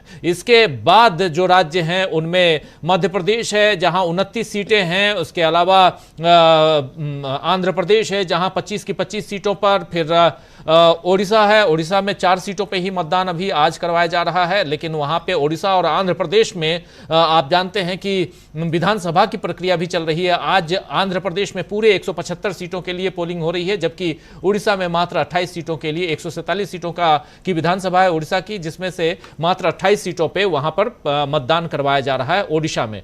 तो अलग अलग तस्वीरें। उधर जम्मू कश्मीर की 5 सीटों में से 1 सीट जो जम्मू कश्मीर श्रीनगर है उस वहां पे मतदान और सबसे कम मतदान वहां पे है। लेकिन उत्तर प्रदेश, महाराष्ट्र, बिहार और झारखंड होते हुए उधर पश्चिम बंगाल, इन सब की तस्वीरें क्या कुछ कहती हैं? तस्वीरें मध्य प्रदेश की क्या कुछ कहती हैं? क्योंकि मध्य प्रदेश में भी 8 की 8 सीटें बीजेपी के खाते में थी और वहीं पर उज्जैन में कह रहे थे कि पीठासीन अधिकारी जो हैं वो पकड़े गए। अभी से थोड़ी देर पहले जयशंकर जी बता रहे थे। हमारे साथी डॉक्टर राकेश पाठक जी जुड़ गए हैं, उनके पास आएंगे, उनसे बेहतर और कौन बताएगा कि उज्जैन में हुआ क्या है और इंदौर में आज की तारीख में क्या कुछ चल रहा है, सूरत हाल क्या है। जब तक जुड़े तब तक प्रशांत टंडन जी आपके पास आना चाहता हूं। प्रशांत जी, कैसे आप देखते हैं इन तमाम राज्यों को जोड़ के देखा जाए तो ये चौथा फेज कितना इंपॉर्टेंट इंडिया के हिसाब से? क्योंकि इंडिया गठबंधन के पास चौथे फेज में ज्यादा, अगर ऐसे देखा जाए तो ज्यादा सीटें नहीं, 6 सीटें मात्र थी उस समय। अदर्स के खाते में कुछ सीटें हैं, लेकिन इंडिया गठबंधन के पास और उसमें भी कांग्रेस के पास मात्र 6 सीटें। अब यहां पर कुछ चीजें बदलती हुई दिखाई देती हैं। बिल्कुल राजीव जी, और हर फेज के बाद क्या हो रहा है कि एक ये धारणा बन रही है कि बीजेपी जा रही है, और उस धारणा से क्या हो रहा है कि हर फेज में आप देखिएगा, जब रिजल्ट भी आएंगे तो हम इसकी अलग से विवेचना करेंगे कि हर चरण के बाद आप देखिएगा कि बीजेपी का गैप बढ़ता जाएगा। अब जो बाकी बचे हुए चरण हैं आज के चुनाव के बाद, बाकी बचे हुए चरण वो बीजेपी के लिए बहुत मुश्किल होने जा रहे हैं। इसलिए क्योंकि जब एक धारणा बन जाती है कि भाई ये जा रहे हैं तो लोग फिर ज़्यादा मुखर होकर वोट देते हैं, ज़्यादा लोग आते हैं वोट देने। एक बात। दूसरी बात राजीव जी की जो नीतीश कुमार की बात हो रही थी, मैं एनडीए गठबंधन के अंदर की पार्टियों के बारे में बात करना चाहता हूँ। मैं देख रहा था कि एकनाथ शिंदे शिवसेना, एकनाथ शिंदे के रोड शो में सामान्य ट्रैफिक चल रहा है, कोई उसमें भीड़ नहीं दिखाई दे रही है और वो कैमरे की तरफ हाथ हिला रहे हैं, लेकिन पीछे उनके ट्रक के 10 लोग भी नहीं दिखाई दे रहे हैं। और ये वहां का रोड शो जहां के वो नेता बताए जाते हैं, ठाणे और पुणे में 2 रोड शो हुए, दोनों उनके फ्लॉप शो गए हैं। तो उससे लग रहा है कि देखिए महाराष्ट्र में, मैं कहता रहा हूं कि महाराष्ट्र में 2 चुनाव हो रहे हैं। एक लोकसभा भेजने का चुनाव हो रहा है सांसदों को, और दूसरा चुनाव असली और नकली शिवसेना और एनसीपी चुनने का हो रहा है। और 4 तारीख को राजीव जी हम देखेंगे कि जब रिजल्ट आ रहे होंगे तो 4 तारीख को मुंबई से कुछ अलग तरीके खबरें हो सकता है हमको देखने को मिले, और हो सकता है कि एकनाथ शिंदे की विदाई मोदी जी से पहले हो जाए, इसमें कोई बहुत आश्चर्य नहीं होगा। और दूसरा कि नीतीश कुमार, जिनका चेहरा अभी हम लोगों ने देखा नीतीश कुमार का ये चेहरा, जो कल उनसे गलती हुई मोदी साहब से कि उनको रोड शो में ले गए और उनका वो चेहरा आ गया, बाकी बचे चरणों के लिए जो नीतीश कुमार का समर्थक वर्ग है उसके ऊपर इसका बहुत प्रतिकूल असर पड़ेगा और नुकसान होगा उनको। और उसकी वजह से क्या होगा कि आप देखिएगा कि जेडीयू और एकनाथ शिंदे की शिवसेना और एनसीपी अजीत पवार, मैं दो पार्टियों के बारे में निश्चित तौर पर कह सकता हूं कि एकनाथ शिंदे शिवसेना और जेडीयू 4 तारीख को दोनों पार्टियां अपने अस्तित्व की लड़ाई होंगी कि ये रहेंगी कि नहीं। मुख्यमंत्री पद तो मतलब अगले प्रधानमंत्री के शपथ लेने के पहले ही जाएगा, तो ये एक बड़ा परिवर्तन होगा। दूसरी बात कि देखिए राजीव जी, जब बीजेपी मेजॉरिटी मार्क से दूर रहेगी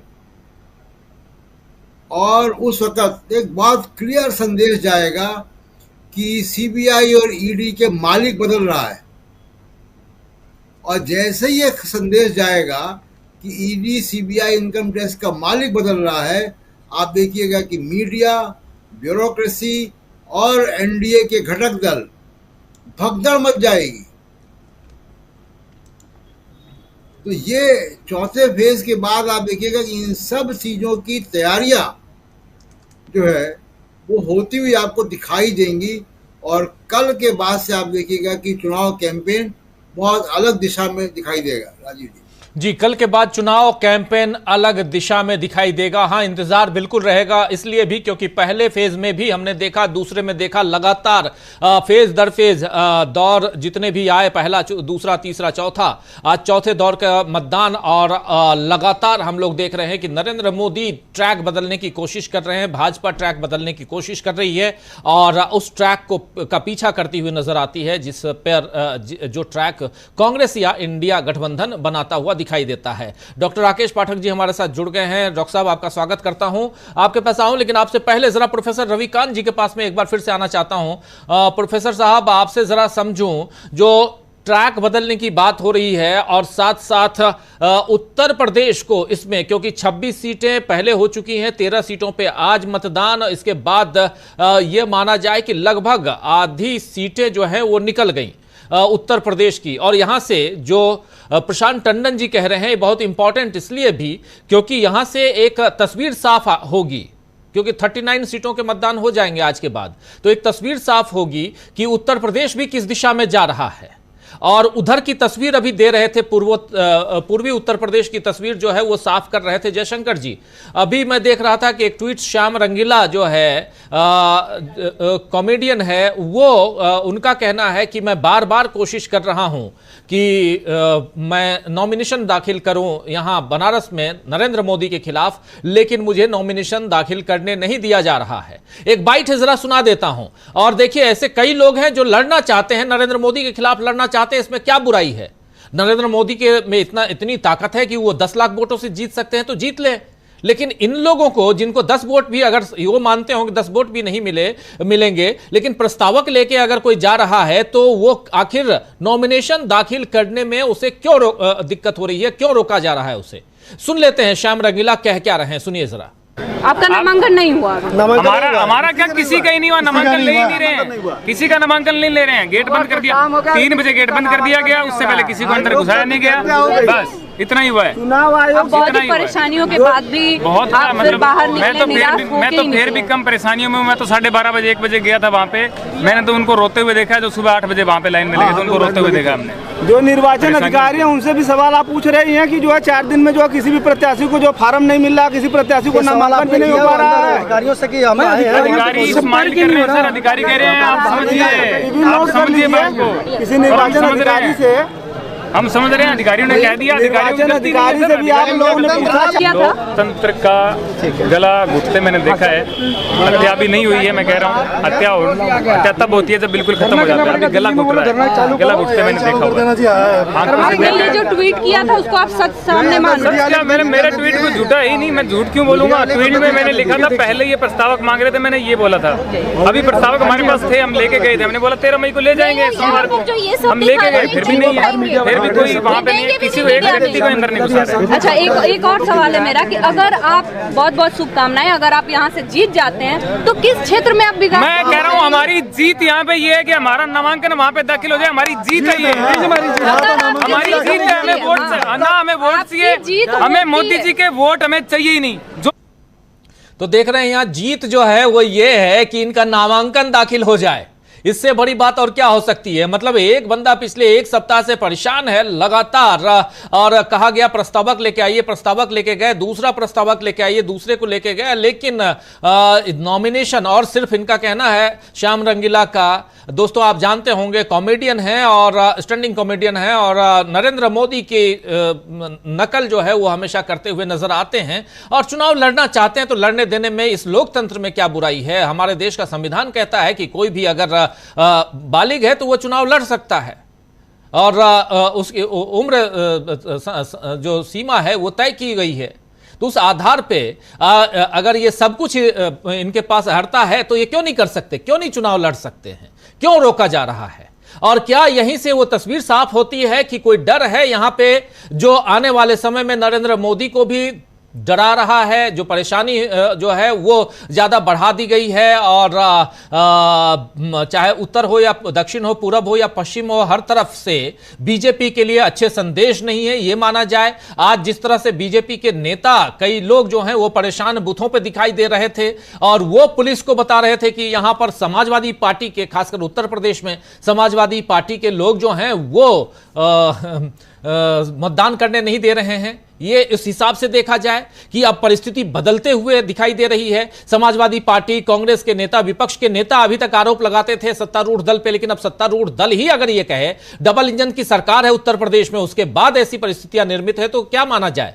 और ऐसी स्थिति बिहार और दूसरे राज्यों में भी, और खासकर मध्य प्रदेश में भी दिखाई दे रही है। प्रोफेसर रविकांत जी।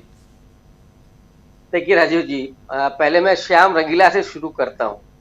श्याम रंगीला कॉमेडियन हैं और उन्होंने सिर्फ नरेंद्र मोदी की मिमिक्री नहीं की है, राहुल गांधी की भी की, और जितना तीखा हमला वो नरेंद्र मोदी पर करते रहे हैं उससे कहीं ज्यादा उन्होंने राहुल गांधी की आलोचना की। और आज तक आपने नहीं सुना होगा कि कांग्रेस पार्टी की तरफ से, राहुल गांधी की तरफ से कहीं कोई एक टिप्पणी भी की गई हो, क्योंकि राहुल गांधी उस परंपरा में आते हैं जिसमें पंडित जवाहरलाल नेहरू हुआ करते थे। एक कार्टूनिस्ट जब उन्हें गधा बना करके पेश करता है कार्टून में, तो वो दूसरे दिन फोन करके बोलते हैं कि आइए गधे के साथ चाय पीना पसंद करेंगे क्या? वो डेमोक्रेसी नेहरू ने बनाई थी, और देश के तमाम, चाहे बुद्धिजीवी हो, पत्रकार हो, कलाकार हो, उनको ये करने का अधिकार है कि वो आलोचना करें, इस तरह की क्रिएटिव आलोचना करें। और आप चले जाएं अमेरिका में तो जिस तरह की आलोचना होती है, अगर ऐसी होने लगे आज इस देश में तो क्या होगा? पिछले 10 साल से एक जो बॉलीवुड की नेत्री हैं जिन्होंने कहा कि डर इस देश ने 2014 से सीखा। इसके पहले आप मनमोहन सिंह की आलोचना करते थे, किसी की भी आलोचना कर सकते थे, लेकिन आज नहीं कर सकते। आश्चर्य इस बात का है कि जो नरेंद्र मोदी अपने आप को महामानव घोषित करते हैं, उनके भक्त तो खैर करते ही करते हैं। उनको देखिए, अयोध्या में जो राम मंदिर के ट्रस्टी हैं वो कहते हैं कि विष्णु के अवतार हैं। वो डर रहे हैं श्याम रंगीला से, बनारस के और 2-4 लोगों से, और डर किसमें डर दिखा रहे थे? राहुल गांधी में, कि अमेठी नहीं आ रहे हैं। राहुल गांधी ने तो ताल ठोक दी ना, वो वहीं बगल से, रायबरेली से, और यहां साहब आप नॉमिनेशन नहीं फाइल होने दे रहे हैं। तो इतना डर है क्या नरेंद्र मोदी को?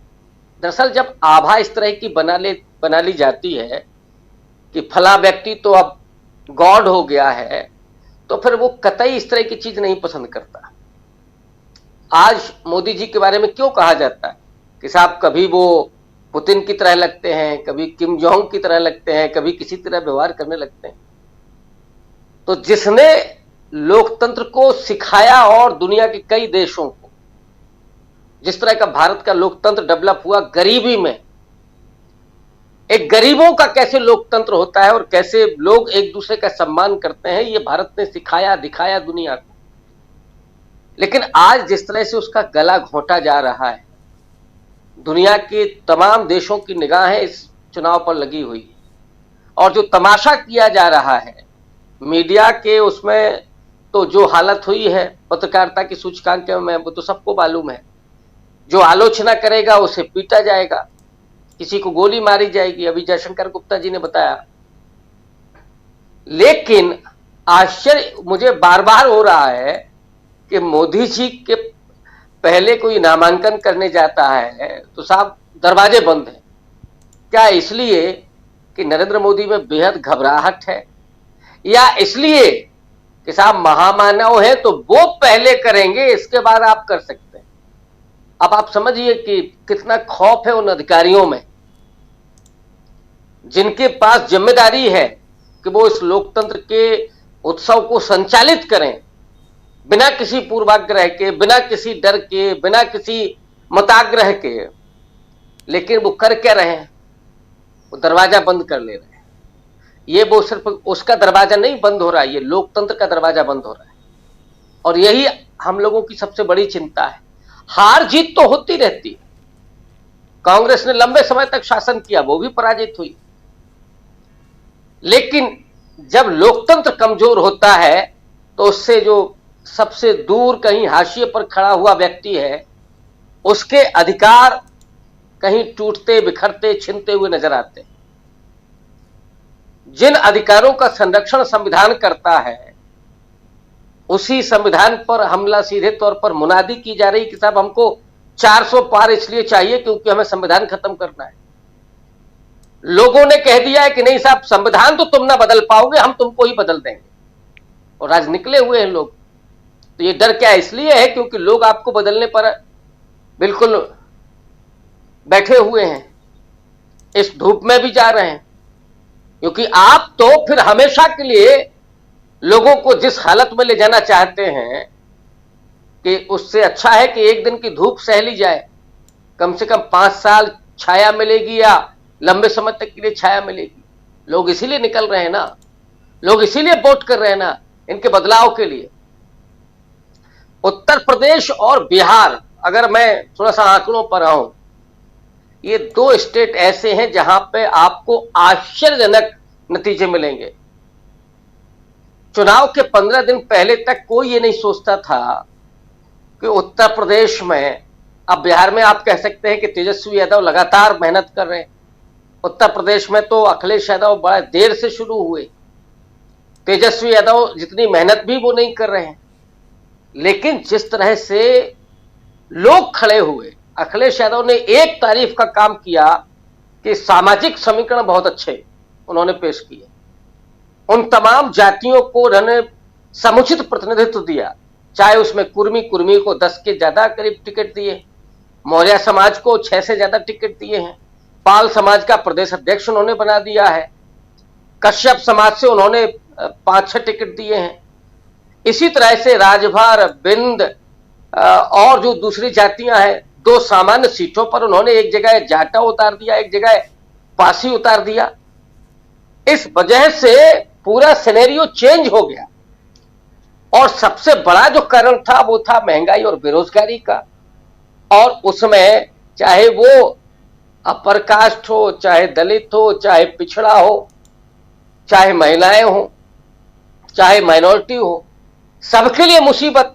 और खास करके जो गरीब है, जो मिडिल क्लास है, उसमें भी खास करके लोअर मिडिल क्लास, उसके सामने तो बड़ी मुसीबत थी।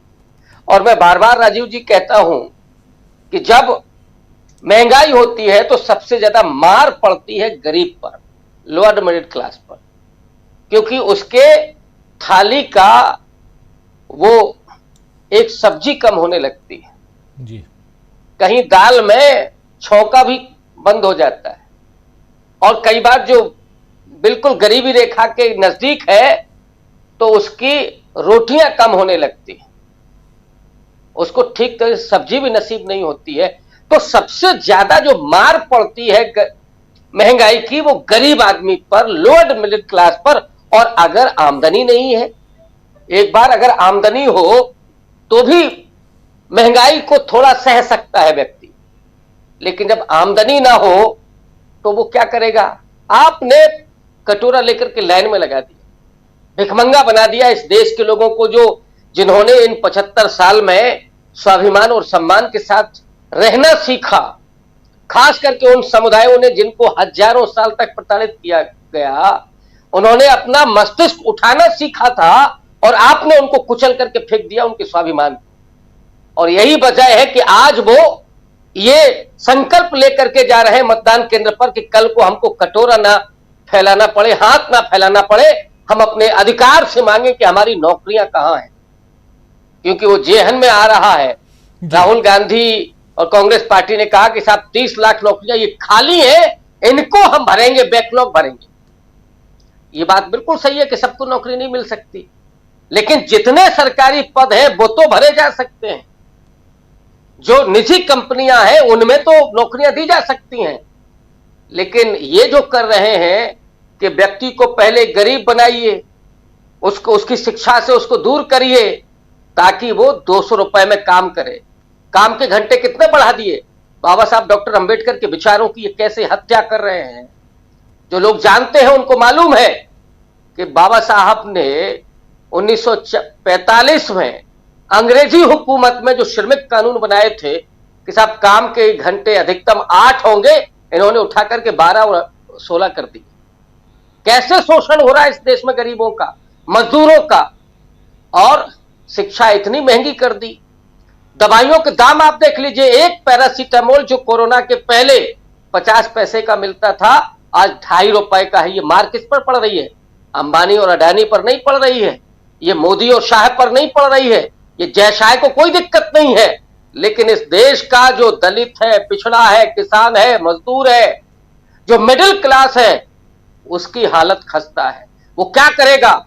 या वो जहर खा करके मर जाए, फांसी लगा करके मर जाए, या फिर वो भीख मांगने के लिए तैयार हो। जिसमें स्वाभिमान होगा वो क्या करेगा? लेकिन ये लगातार उस स्वाभिमान को कुचल रहे। उसके एवज में आज लोग खड़े हुए उस बदलाव के लिए, और वही आपको वो लाइनें दिख रही होंगी। उनसे जिन लोगों ने पूछा है, असल में उनकी वो भावनाएं व्यक्त हुई हैं, और इसीलिए वो पुलिस की लाठियों की परवाह नहीं कर रहे हैं, धूप की परवाह नहीं कर रहे हैं। वो उनको बदलने के लिए जा रहे हैं जिन्होंने कहा कि हम संविधान बदलने जा रहे हैं, हमें 400 पार चाहिए।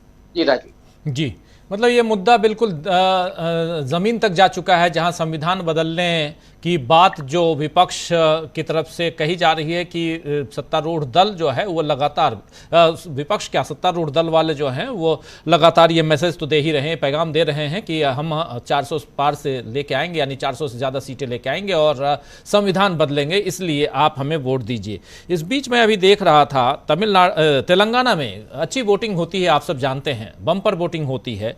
अभी तक 5 बजे तक तेलंगाना में 61.16% वोटिंग हुई है, लेकिन हैदराबाद में ड्रास्टिकली काफ़ी कम है, 39.17%, जबकि भोंगीर में, चेवेल्ला में, बाकी करीमनगर में सब जगह 70%, 65%, 67% की पोलिंग है। और 1 मलकाजगिरी जहां पे पहले कांग्रेस का कब्जा था, अभी भी ये कांग्रेस के वहाँ सिटिंग एमपी हैं, और हैदराबाद में AIMIM। लेकिन हैदराबाद में आज सुबह से बहुत कुछ देखने को मिला और वहाँ पर 39.17%, ये काफ़ी कम है। जस्ट ये जानकारी आप लोगों को दे रहा हूँ, वह मैं देख रहा था तो ये एक अजीब स्थिति वहाँ पे दिखाई दे रही है। और सुबह सुबह बहुत सारी ऐसी तस्वीरें आईं जिसमें महिलाओं के बुर्के को उठाकर देखा जा रहा था कि, और जो बीजेपी की प्रत्याशी हैं मैडम साहिबा यानी डॉक्टर माधवी लता, वो ये कर रही थीं। उनके ऊपर हालांकि FIR भी दर्ज कराई गई है। डॉक्टर राकेश पाठक जी, आपके पास आना चाह रहा हूं। अभी एक तस्वीर हम लोग दिखा रहे थे और जयशंकर जी भी बात कर रहे थे, उज्जैन की घटना, जिसमें अंदर पीठासीन अधिकारी ही मोदी मोदी के नारे लगा रही हैं। हालांकि बाद में उनको हटा दिया गया है, लेकिन क्या अगर ऐसा होता है, ये सारी घटनाएं, और फिर उधर उत्तर प्रदेश की एक, अभी वो देख रहा था मैं, सुब्रत पाठक जो अखिलेश यादव के सामने खड़े हैं कन्नौज से, और 2 बार के सिटिंग सांसद हैं वो, उन्होंने आज अपने लेटर पैड पूरे खत्म कर दिए, सिर्फ और सिर्फ शिकायत लिख लिख करके यहाँ सपा के गुंडे ऐसे कर रहे हैं, इस बूथ पे सपा के गुंडे ये कर रहे हैं, और सारे जितनी चिट्ठियां हैं सब अपने पोस्ट में उन्होंने एक्स पे डाला हुआ है। तो वही देख रहा था, गिन रहा था, लगभग 40-45 तो मैं गिन चुका हूं, इतने सारे पोस्ट कर चुके हैं, मतलब 100 का अगर बंडल होगा तो सब खत्म कर दिया होगा। तो ये किस दिशा में इस चुनाव को ले जाने का इंडिकेशन है, इस चुनाव के रिजल्ट की ओर जाने वाला इंडिकेशन है क्या डॉक्टर साहब? ये डॉक्टर साहब पहले तो सुब्रत पाठक के उस लेटर हेड की बात कर लें। उन्हें लगा होगा शायद 4 तारीख के बाद जरूरत नहीं पड़ेगी तो उसे खत्म कर लिया जाए, वो कागज बेवजह बंगले में पड़े रहेंगे, इसलिए इतनी सारी उन्होंने चिट्ठियां लिखी होंगी। लेकिन उससे बड़ी बात यह है कि बीजेपी फॉर इंडिया नाम का जो एक्स हैंडल है, जैसे हम ट्विटर कहते थे, उस पर एक वन लाइनर है, कन्नौज में सपा की गुंडागर्दी। जिस पार्टी की देश में सत्ता है, जिसकी प्रदेश में यानी उत्तर प्रदेश में सत्ता है, उसका जो ऑफिशियल ट्विटर हैंडल है वो अगर कह रहा है कि समाजवादी पार्टी की गुंडागर्दी, इसका मतलब यह है कि वो कहीं भीतर से हताश है, उसे मतदाताओं के रुझान की अच्छी तरीके से जानकारी है। आज दिन भर जो घटनाएं हुई हैं, जिसका उल्लेख जयशंकर जी ने भी किया, उज्जैन वाला वीडियो मैंने भी पोस्ट किया है, ये सब इसलिए हुआ है, पुलिस की गाड़ियों में बैठाकर लोग ले जाए जा रहे हैं, यूपी का ही कहीं का वीडियो है, मतदाताओं को वोट नहीं डालने दिए जा रहे हैं, खास तौर से जाति धर्म देखकर रोका जा रहा है। हैदराबाद का आपने उल्लेख किया ही है, माधवी लता का, उनके खिलाफ मुकदमा दर्ज हो गया है। ये हौसला इस सरकारी अमले को या भारतीय जनता पार्टी के लोगों को इसलिए मिलता है कि भारत का निर्वाचन आयोग पूरी तरह से आंख कान सब बंद करके बैठा हुआ है, वो बीजेपी के घटक दल के रूप में काम कर रहा है।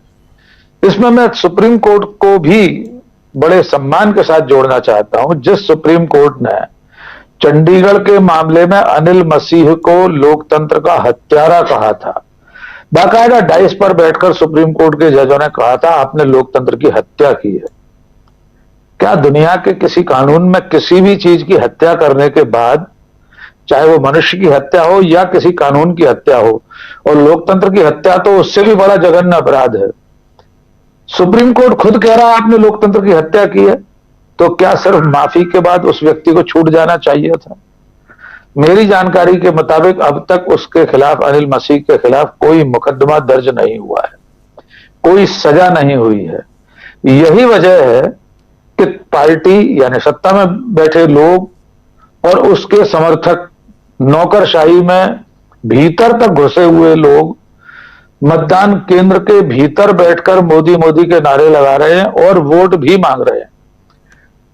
उन महोदया ने सिर्फ मोदी मोदी के नारे नहीं लगाए थे, बीजेपी पर वोट देने की बात भी कही थी। बाद में वे जिस तरह से हाथ जोड़कर माफी मांग रही हैं, पैर पड़ रही हैं, कांग्रेस के प्रत्याशी महेश परमार ने धरना दिया, तब कहीं जाकर कलेक्टर ने कार्यवाही की है। बारामती महाराष्ट्र से तो और दिलचस्प मामला सामने आया है। सुप्रिया सुले ने आरोप लगाया और वो बाकायदा उसके फुटेज सामने आए हैं कि 45 मिनट तक स्ट्रांग रूम का सीसीटीवी कैमरा बंद है। कलेक्टर कह रही हैं कि इलेक्ट्रिशियन ने कुछ काम कर रहा था तो उसने गलती से केबल काट दी, माने वो उस पूरे कामकाज में उसे सिर्फ सीसीटीवी की जो केबल थी वही काटने को दिखाई दिया। इस तरह की घटनाएं ये बता रही हैं कि कुछ ना कुछ गड़बड़ तो अब भी चल रही है। एक बात और जोड़ना है, अभी श्याम रंगीला जी का हमने बयान सुना, उनकी बाइट आपने सुनवाई। हमारे बहुत सारे पत्रकारों को, आप सब लोग सब वरिष्ठ हैं, आप सबको याद होगा, ग्वालियर के एक सज्जन थे मदन लाल धरती पकड़, अब वे दिवंगत हैं, मैंने उनका साक्षात्कार भी कई बार किया था। वे देश भर में बड़ी बड़ी सीटों पर चुनाव लड़ने जाया करते थे। वे इंदिरा गांधी के खिलाफ चुनाव लड़े थे रायबरेली जाकर, वे राष्ट्रपति पद का नामांकन भरने भी दिल्ली पहुंचे थे। तब शायद उस तरह के प्रावधान नहीं थे कि 20 सांसद, प्रस्तावक और विधायक चाहिए राष्ट्रपति प्रत्याशी के चुनाव लड़ने के लिए। मदन लाल धरती पकड़ अटल बिहारी वाजपेयी के खिलाफ भी चुनाव लड़े थे। मेरी जानकारी में उस वक्त का कोई ऐसा बड़ा नेता नहीं था जिसके खिलाफ मदन लाल धरती पकड़ चुनाव नहीं लड़े हों। उन्हें न तो श्रीमती इंदिरा गांधी ने चुनाव लड़ने से रोका, न अटल बिहारी वाजपेयी ने ग्वालियर में उनको रोका। वे लकड़ी के 4 पहिए के ठेले पर कुर्सी रखकर प्रचार करते थे, जो सब्जी का ठेला होता है। यद्यपि वे बहुत धनी मानी व्यक्ति थे, बड़े धनाढ्य परिवार के थे, लेकिन उनका चुनाव का तरीका यह था। लेकिन इस अमृत काल में, लोकतंत्र की जननी में, बनारस में लोगों को इसलिए नामांकन फॉर्म ही नहीं मिल रहा है, भरना तो दूर की बात है, क्योंकि वहां माननीय प्रधानमंत्री को चुनाव लड़ना है। ये सब तानाशाही के जीते जागते नमूने हैं जो बता रहे हैं कि भारतीय जनता पार्टी और मोदी शाह किस तरह हताश हैं। आज के पूरे दिन जो कुछ और चल रहा है राजीव जी, उस पर भी आप सबका ध्यान गया होगा। मुख्य धारा का भोंपू मीडिया सुबह से लेकर अभी तक लगातार प्रधानमंत्री नरेंद्र मोदी और अमित शाह के इंटरव्यू लगातार दिखा रहा है, कभी लूप में, कभी मेन स्क्रीन पर। इसके अलावा देश का सबसे बड़ा अखबार दैनिक भास्कर, जो अपने आप को सबसे बड़ा अखबार होने का दावा करता है, उसमें पहले पेज पर पूरे 11-12 एडिशन में, देश भर में 11-12 राज्यों में, क्षमा कीजिए एडिशन तो उनके बहुत ज्यादा है, वहां उनका इंटरव्यू छपा है। क्या कांग्रेस या विपक्ष के किसी नेता के इंटरव्यू इस तरह चैनलों पर चल रहे हैं? क्या अखबारों में आधे पेज के, डेढ़ पेज के इंटरव्यू, प्रधानमंत्री के प्रायोजित इंटरव्यू छपे हैं? इसके बावजूद अगर उन्हें वैसी सफलता मिलती नहीं दिख रही है, तो इस बात का प्रमाण है कि जनता इस बार खुद चुनाव लड़ रही है। एक दो बातें और, जैसे जो कारोबारी जगत है वो बहुत पहले से समझ जाता है कुछ गड़बड़ होने वाला है। आज भी चुनाव और मतदान शुरू होने से पहले शेयर बाजार 700 अंकों के साथ शीर्षासन कर रहा था। यह भी कहीं ना कहीं बता रहा है कि सत्ता जाती हुई दिखाई दे रही है। अब आज के मतदान पर संक्षेप में बात करके खत्म करूंगा कि जो आज मतदान हुआ है उसके साथ 379 सीटें मशीनों में कैद हो गई हैं। प्रत्याशियों का भाग्य मतदाताओं ने तय कर दिया है। आज के मतदान में जो चुनौती थी वो उत्तर प्रदेश, महाराष्ट्र, मध्य प्रदेश, जिसमें इंदौर जैसा प्रयोग हुआ है जहां पर नोटा पर वोट डला है बहुत सारा, तो कितना वोट पड़ा है ये हम मतगणना वाले दिन देखेंगे। इन सारी सीटों पर मतदान के बाद अब जो 3 चरण और बचे हैं, वहां से हासिल करने के लिए बीजेपी के पास कुछ नहीं है जो अभी वो गंवा चुकी है इन 4 राज्यों में। जैसे उत्तर प्रदेश में अखिलेश यादव की सीट और बाकी जो सीटें जिनका उल्लेख जयशंकर जी ने किया या रविकांत जी ने बताया, महाराष्ट्र में भी जिस तरह से उद्धव ठाकरे की पार्टी और शरद पवार की पार्टी को तोड़ने का धतकर्म बीजेपी ने किया, उसकी सजा देने के मूड में दिखाई दे रही है महाराष्ट्र की जनता। मध्य प्रदेश में भी जो आदिवासी बहुल सीटें हैं और उज्जैन को छोड़ देते हैं, उस संघ का गढ़ है, बीजेपी और जनसंघ का गढ़ है जी, जनसंघ के जमाने से अब तक गढ़ है। तो आदिवासी बहुल सीटों पर भी इस बार मुकाबला अच्छा है। मुझे ऐसा लग रहा है कि आने वाले 3 चरणों में अब इसकी भरपाई करना नरेंद्र मोदी और बीजेपी के लिए कठिन होगा, पर इस कठिन होती हुई परिस्थितियों के कारण ही वे अगले 3 चरणों में कोई ऐसा काम भी कर सकते हैं जिसकी हम और आपने अभी उम्मीद नहीं की है। वे किसी भी सीमा तक जा सकते हैं। जी राजीव जी। जी बिल्कुल बिल्कुल, किसी भी सीमा तक जा सकते हैं, ये तो साफ दिखाई दे रहा है। और तस्वीरें जो हैं वो भी साफ होती हुई दिखाई दे रही हैं। चौथा चरण आज खत्म हो रहा है और उससे पहले 3 चरणों में तस्वीरें थोड़ी सी साफ होती हुई दिखाई दे रही थी, लेकिन क्या अब चौथे चरण में बिल्कुल क्लियर है, सामने है कि धरातल पे हो क्या रहा है, वोटर्स निकल के किधर वोट दे रहे हैं और यहाँ से क्या 379 सीटों के बाद अब किसके हाथ में बाजी आती हुई दिखाई दे रही है, ये सब कुछ हम अब आने वाले समय में और भी क्लियर कट जानेंगे, समझेंगे। इस कार्यक्रम को यहीं समाप्त करने की इजाज़त चाहता हूं और अभी से ठीक लगभग 40 मिनट बाद 7 बजे न्यूज़ पॉइंट लेकर हम आएंगे और आप तमाम साथी हमारे साथ फिर जुड़िए न्यूज़ पॉइंट में और चर्चा को हम आगे बढ़ाएंगे और भी क्लियर तस्वीरों के साथ। आज दिन भर जो कुछ हुआ उसके साथ साथ ये समझेंगे कि आखिर अब फाइनली किसकी सरकार बनने जा रही है। हमारे साथ तमाम जो साथी जुड़े हुए थे वरिष्ठजन, उन सबका एक बार फिर से आभार प्रकट करता हूं और इस कार्यक्रम को यहीं समाप्त करने की इजाज़त चाहता हूं और अभी से थोड़ी देर बाद ठीक 40 मिनट बाद 7 बजे फिर मुलाकात होगी न्यूज़ पॉइंट में। आप सब बड़ी से बड़ी संख्या में आते हैं, जुड़ते हैं और जुड़िए और उसके बाद वहां पर एक क्लियर पिक्चर हम रखने की कोशिश करेंगे कि सरकार किसकी बनने जा रही है। मुझे दीजिए तब तक एक छोटा सा ब्रेक। मिलते हैं 7 बजे। नमस्कार।